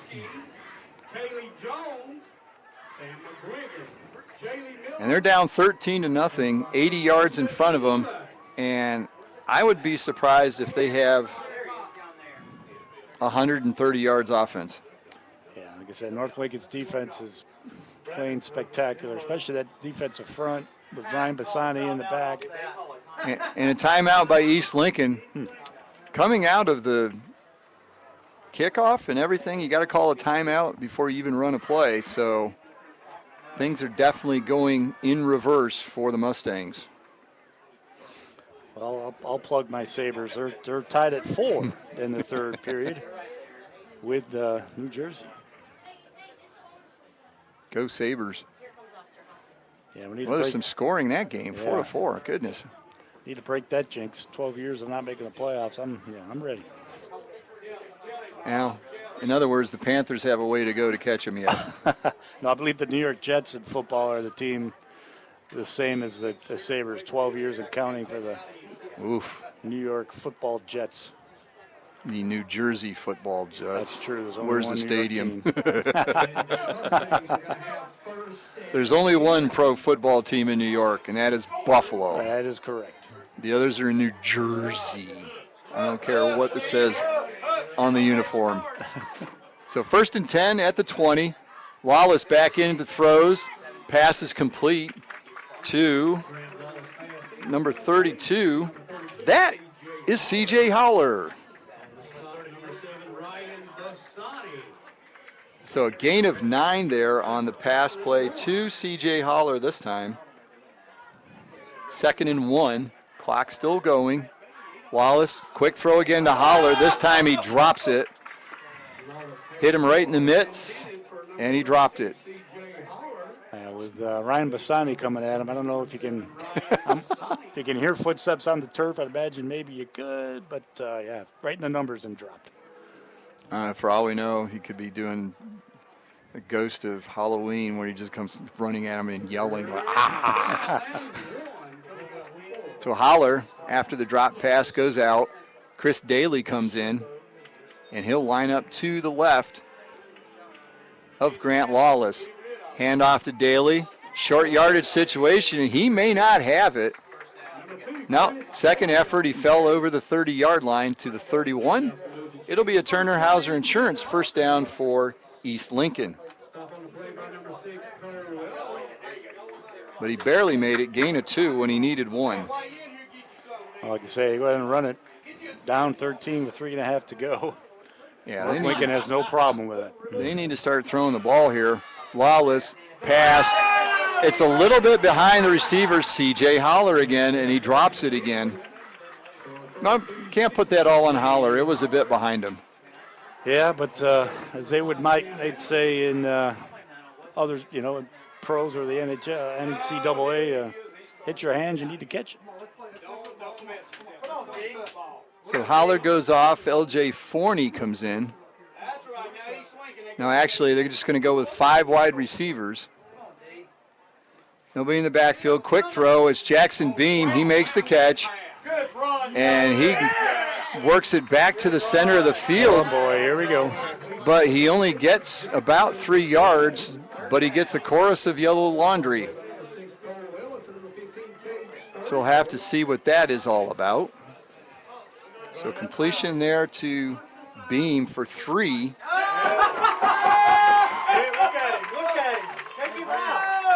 Got smoke on the other side? What do they got going on? They've been throwing little dust balls or something. The North Lincoln side's been doing the same thing over here. It's going to be quite the cleanup afterwards tonight. Confetti and streamers. And when North scored their touchdown, you could barely see the student section, so much debris flew up in the air. I mean, that was a personal foul, but I didn't really see what happened.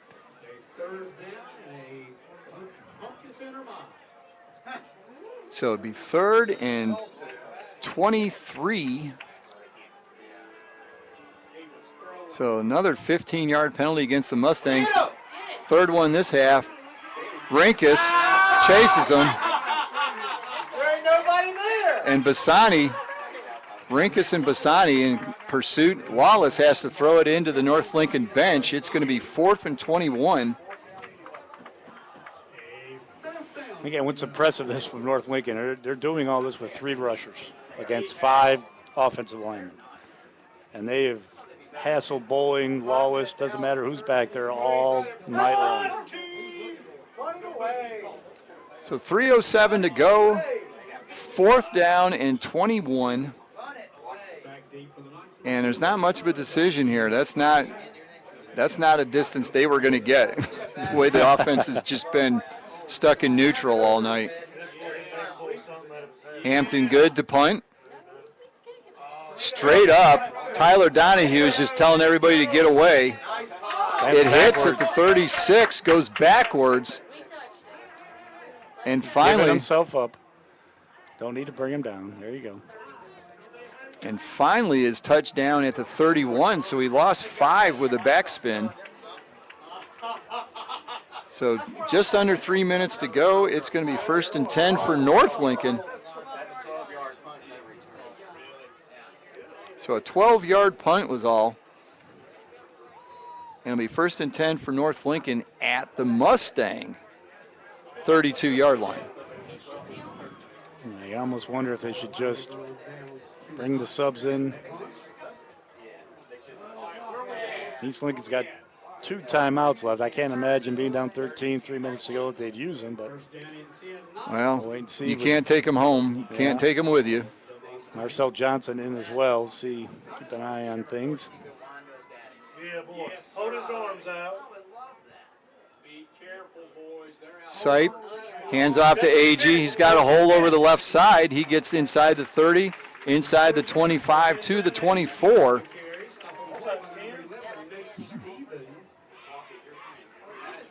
Gain of 9 on the play, 8 on the play rather, but more importantly, the clock is running.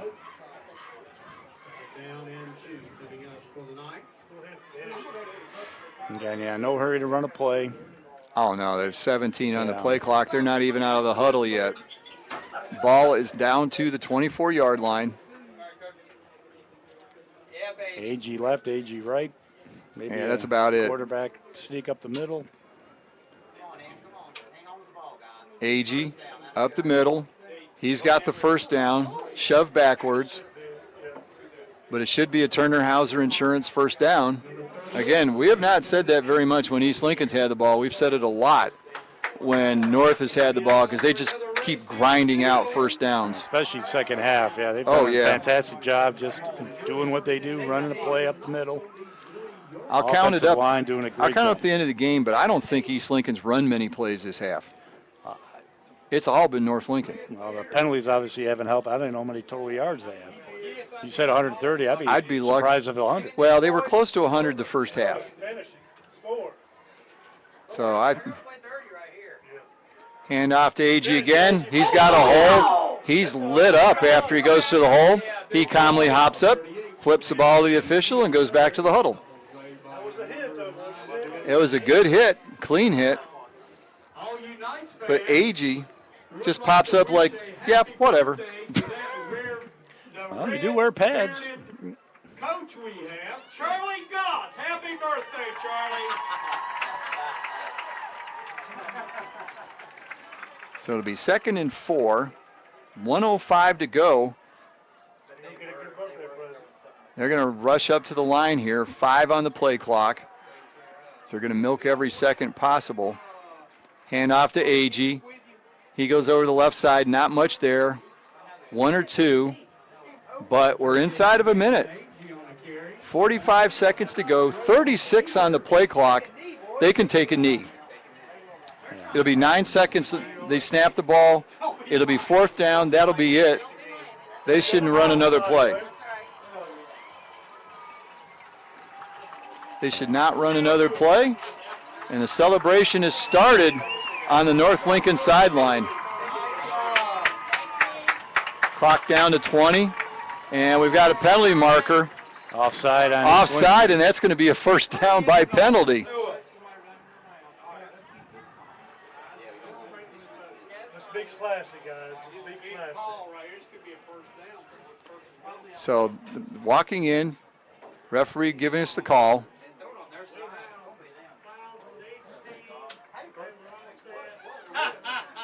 Okay, foul on each team. Offsetting offsides. Offsetting offsides.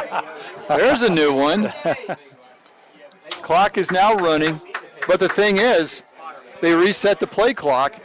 They don't need to run another play. There's 13 on the clock and 8 on the game clock.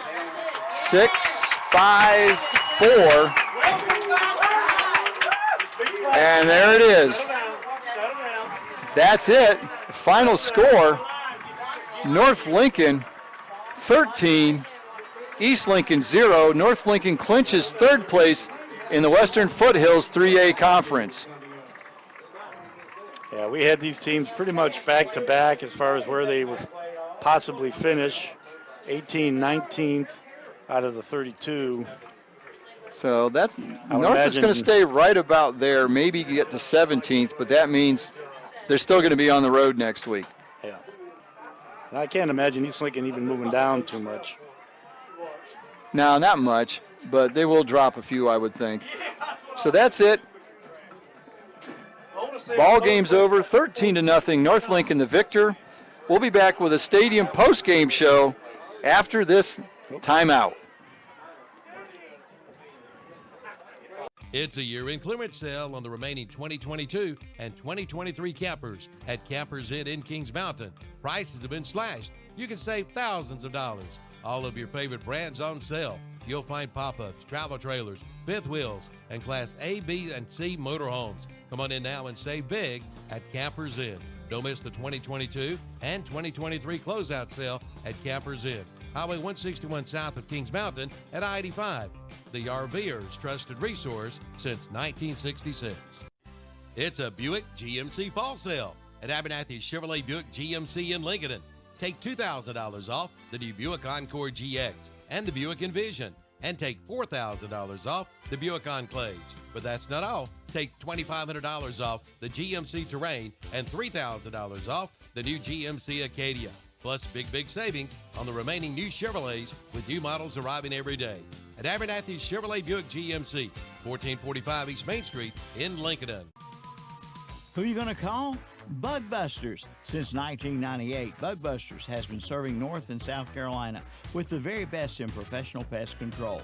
Family and veteran owned, Bug Busters is there for your pest control, crawl space, encapsulation, termites, wildlife, structural repair, and waterproofing. Just call 704-732-2227 or visit their website at bugbusters.com. Like them on Facebook too. Bug Busters Pest Control and Home Improvement, 2863 Highway 27 East in Lincoln. Who you going to call? Bug Busters. How would you like 2 years of free maintenance on your new heating and air conditioning system? Of course you would. And now you can get it from Rye Heating and Air Conditioning. With the purchase and installation of a qualifying system, you get 2 years of free maintenance. But hurry, offer ends soon. But that's not all. Buy a repair or maintenance plan and get a free diagnostic. That's up to a $79.99 value.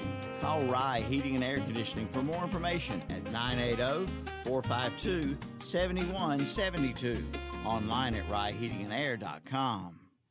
Sooner or later, everyone wants to make their home dreams a reality. I'm sure you've seen the television shows and flipped through magazines and you know what you want. Or then again, maybe you're not sure. You know that you want something different and something better. Get started today by contacting the building professionals at Key Builders in Lincoln. Visit the website at keybuildersnc.com and check out their many floor plans. There's one there for you and your family. Key Builders, locally owned and operated at 1459 North Aspen Street in Lincoln. See their page at whatsupshopper.com and like them on Facebook too. Renato Auto Mall in Shelby has a new manager. He's Darren Yerby, and he wants to meet you. Come by and talk with Darren today about your automotive needs. See their line of new Kias and brand new Hondas. Plus, check out their pre-owned vehicles too. And of course, a great service department. So come by and meet Darren Yerby today. He's looking forward to being a part of our community.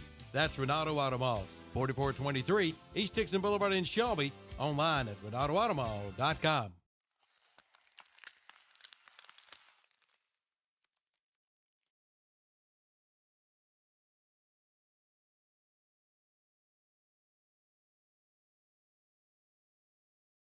Stands, they win the rivalry game against East Lincoln 13-0. A dominant defensive performance by North Lincoln. I was looking back to add things up here. 18 carries for East Lincoln for the Mustangs, 55 yards, 3 yards a carry, 9 of 19 passing, 9 completions for only 62 yards. East Lincoln ran 13 offensive plays in the second half. That's it. Because North Lincoln hogged the ball. Yeah. I mean, they came right out with a drive over 7 minutes long. That set the tone. They just ground out the Mustangs. Wouldn't let them do anything through the air, wouldn't let them do anything through the ground. North Lincoln showed they can win without Shannon Wingate. He was in for 2 plays, one on defense, one on offense. Let him heal. They're going to be on the road next week for sure. But he ended up with 29 carries, 127 yards, and the only touchdown of the game. Jake Dillingham with 2 extra points and 2 field goals. And then for North Lincoln, I've got them for 46 carries, 189 yards, barely 4 a carry. but they just kept grinding him out and grinding him out. Again, that 14-play, 80-yard drive to open the second half, 13 runs, 1 pass. And that pass was incomplete, so it was 80 yards on the ground. Right. And they had 2 completions for 25 yards, and that was it out of 5 So that's the recap of the game brought to you by Parker Farm Service of Kings Mountain. The stadium postgame show is brought to you by Campers Inn of Kings Mountain. So now it's time for some postgame awards here. I'm going to start off with the sub of the game brought to you by Subway of Boger City. Yeah, we thought Evan Mateel came in for East Lincoln on the defensive line. They were kind of rotating people around a little bit there. Again, one thing that did keep East Lincoln in the game obviously was their defense. And Evan Mateel came in, had 3 tackles, including 1 tackle for loss. Like I say, it was just more of a grinding out sort of second half by North Lincoln, just doing what they do, which kept the ball away from the East Lincoln offense. So Evan Mateel is the sub of the game of Subway of Boger City. Next up is the offensive player of the game brought to you by Rhodes and Beal Oil Company of Lincolnton. Yeah, I don't know if we've done this yet this year, but in a game like this, Jake Dillingham did a fantastic job. Almost made the 52-yarder. We said it would another couple of yards, probably from 50 yards would have made it, but had 2 other field goals. Obviously did a fantastic job on the kickoffs. Only one that got returned. They were all touchbacks. And then, of course, made a tackle. 2. Made a tackle on one. So, it's good to see, as you mentioned, that coach went out and recruited him. He's done a fantastic job all year. But Jake Dillingham of North Lincoln is our offensive player of the game, brought to you by Rhodes and Beal Oil Company of Lincolnton. So he has only missed 3 kicks this season. He's now 36 of 37 PATs, 7 of 9 on field goals. That you just don't see that kind of consistency in high school very much. And for a first-year kicker, this is the first year he's ever played. And like you said, he probably gets Special Teams Player of the Week, too, for laying out Jalen Roseborough over on the sideline. He just slammed him over there, threw his body right at him. It was really, and that fired up the North Lincoln sideline as much as anything tonight. So he is the offensive player of the game, brought to you by Rhodes and Beal Oil Company of Lincolnton. Next up, defensive player of the game, brought to you by Triad Corrugated Metals of Lincolnton. Well, it seems like I might have to change the name of this award when we cover North Lincoln sometimes. But yeah, Ryan Bassani again all over the field. I kind of gave props, as I did last week, to the defensive line. Again, only 3 defensive linemen for North Lincoln against 5 offensive linemen, but they occupy all 5 of those players and let Ryan Bassani kind of do what he needs to do, whether it's get in to rush the quarterback on a pass. But I had him down for 8 tackles, 1 sack, and also forced one of the fumbles that East Lincoln had. That was recovered, I believe, by Cade Sturgill. And that set up the final field goal. Set up the final field goal. Yep. So, again, just a fantastic job. Very excitable. Gets everybody playing hard on that side of the ball. I think on both sides of the ball. Just the way that he runs and plays and tackles on the defensive side. Ryan Bassani, defensive player of the game. And that's brought to you by Triad Corrugated Metals of Lincolnton. And finally, the overall player of the game. And we could really look at this as him being the sub of the game, too, because he has not been the starter this year. In fact, we had to write him in on our roster. Right. He wasn't even on the roster last week or this week. And he's stepping up and doing a great job. So our overall player of the game, brought to you by Abernathy Chevrolet of Lincolnton, is Landon Agee. Like you say, I think you said he had about 30-something yards in the first half, but ended up with 127 yards overall, 90-plus. 95 in the second half. And then scored, of course, the only touchdown tonight, off tackle down in the third quarter, and then was able to run the ball late here in the game to get first downs, keep the clock moving. And then don't forget, he also played a little bit of corner on the defensive side. And I remember the play with a run. He kind of ran the receiver out of the bounds and got a penalty on them on that play. But Landon Agee, as you mentioned, sub of the game as well, maybe coming in for Wingate. But overall player of the game, brought to you by Abernathy Chevrolet of Lincolnton, Landon Agee of North Lincoln. And hitting some other scores here quick before we sign off. In the World Series, Arizona has fought back as they do. They've come from behind in a lot of games. Ask Phillies fans. And they're up 5-3 now in the 5th inning. So there might be some more scoring in that game than ours. They're already up to 8 runs. We only have 13 points. And then my wife will be happy. You know, happy wife, happy life. The Hurricanes won 3-0. Unfortunately, Scott's Sabres did not as much. But we'll have to let you know what's on our schedule next. Like we said earlier, we figure in the 3A side, 4 teams will probably make it. Hickory is a conference champion, probably be the 2nd seed or thereabouts. Statesville will be the 2nd place team. North Lincoln will be 3rd. We figure they'll be around 17 or 18 in the seeds because that's about as high as they can go. Yeah, as I mentioned, I think Pisgah, as I remember, is playing one of the Henderson's Western North, who's probably going to be their conference champion. So Pisgah, again, tough conference. They may move down to 18. And I don't expect East Lincoln with this loss to move down that far either. But, yeah, we'll have to wait and see how it plays out. Like I said, we had Crest up 19-7 on Kings Mountain. Don't expect much movement out of Crest 1 and Kings Mountain 11. Yeah. Going forward as well. They'll And then stay there. had Hickory beating Statesville. I don't Pretty expect handily. much movement, on that one either. Yeah, and then East Lincoln, I could see them dropping maybe 2 or 3 spots. They'll be somewhere around 20 to 22, I would think. Yeah, because South Point, beating North Gaston at the last call, they may maybe switch with East Lincoln there because North Gaston is ranked 25th, who they're playing in the Big South. So we'll see kind of how that ends up. And then over on the 2A side, the last report we had there was West Lincoln beating Lincolnton. So they would clinch 2nd place in the conference, and we figure they'll be one of the top seeds, if not the top seed. They'll be around 12th or so, we're figuring. So they will at least have one home game to open the playoffs. Who they play remains to be determined. And sometimes these seeds get tweaked a little bit to prevent somebody from going from like Albemarle all the way out to Canton or someplace out past Asheville. So you never know.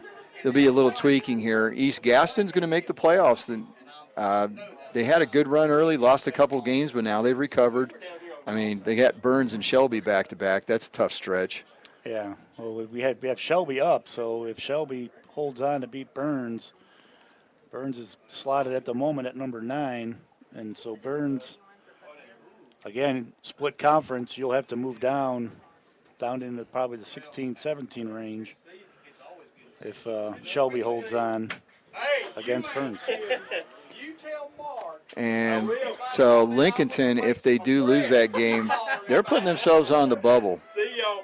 It just depends on how the RPIs turn out because right now the last 4 spots are McMichael, 28, Lincolnton, 29, Newton Conover, 30, and East Davidson, 31 in the RPIs. East Rutherford right there at 32. So it's going to be some really close decisions down at the bottom there. It's possible the Catawba Valley 2A could get 6 teams in. Yeah, well, the way I don't have a score on East Rutherford. They were the first team out with Newton Conover losing to Maiden. Maiden's right now number 19. Yeah, those last 4 or 5 spots, going to be interesting to see. Because the RPI gets into your record and your opponent's record and your opponent's record. It's like that craziness they use for the NCAA basketball tournament.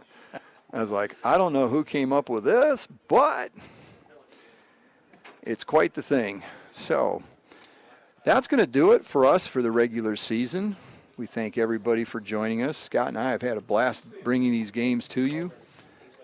We will let you know. Just keep looking at ktcbroadcasting.com, their YouTube channel, and lincolncounty.com. We will have that information out as soon as we figure out which ball game we will be covering next week. And you'll know as soon as we do.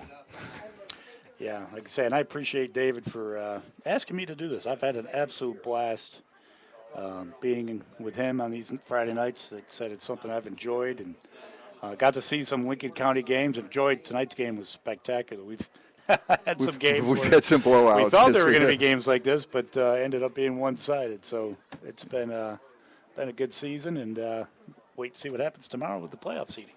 More to come. So we thank you for joining us again on KTC Broadcasting, on LincolnCounty.com, and on YouTube.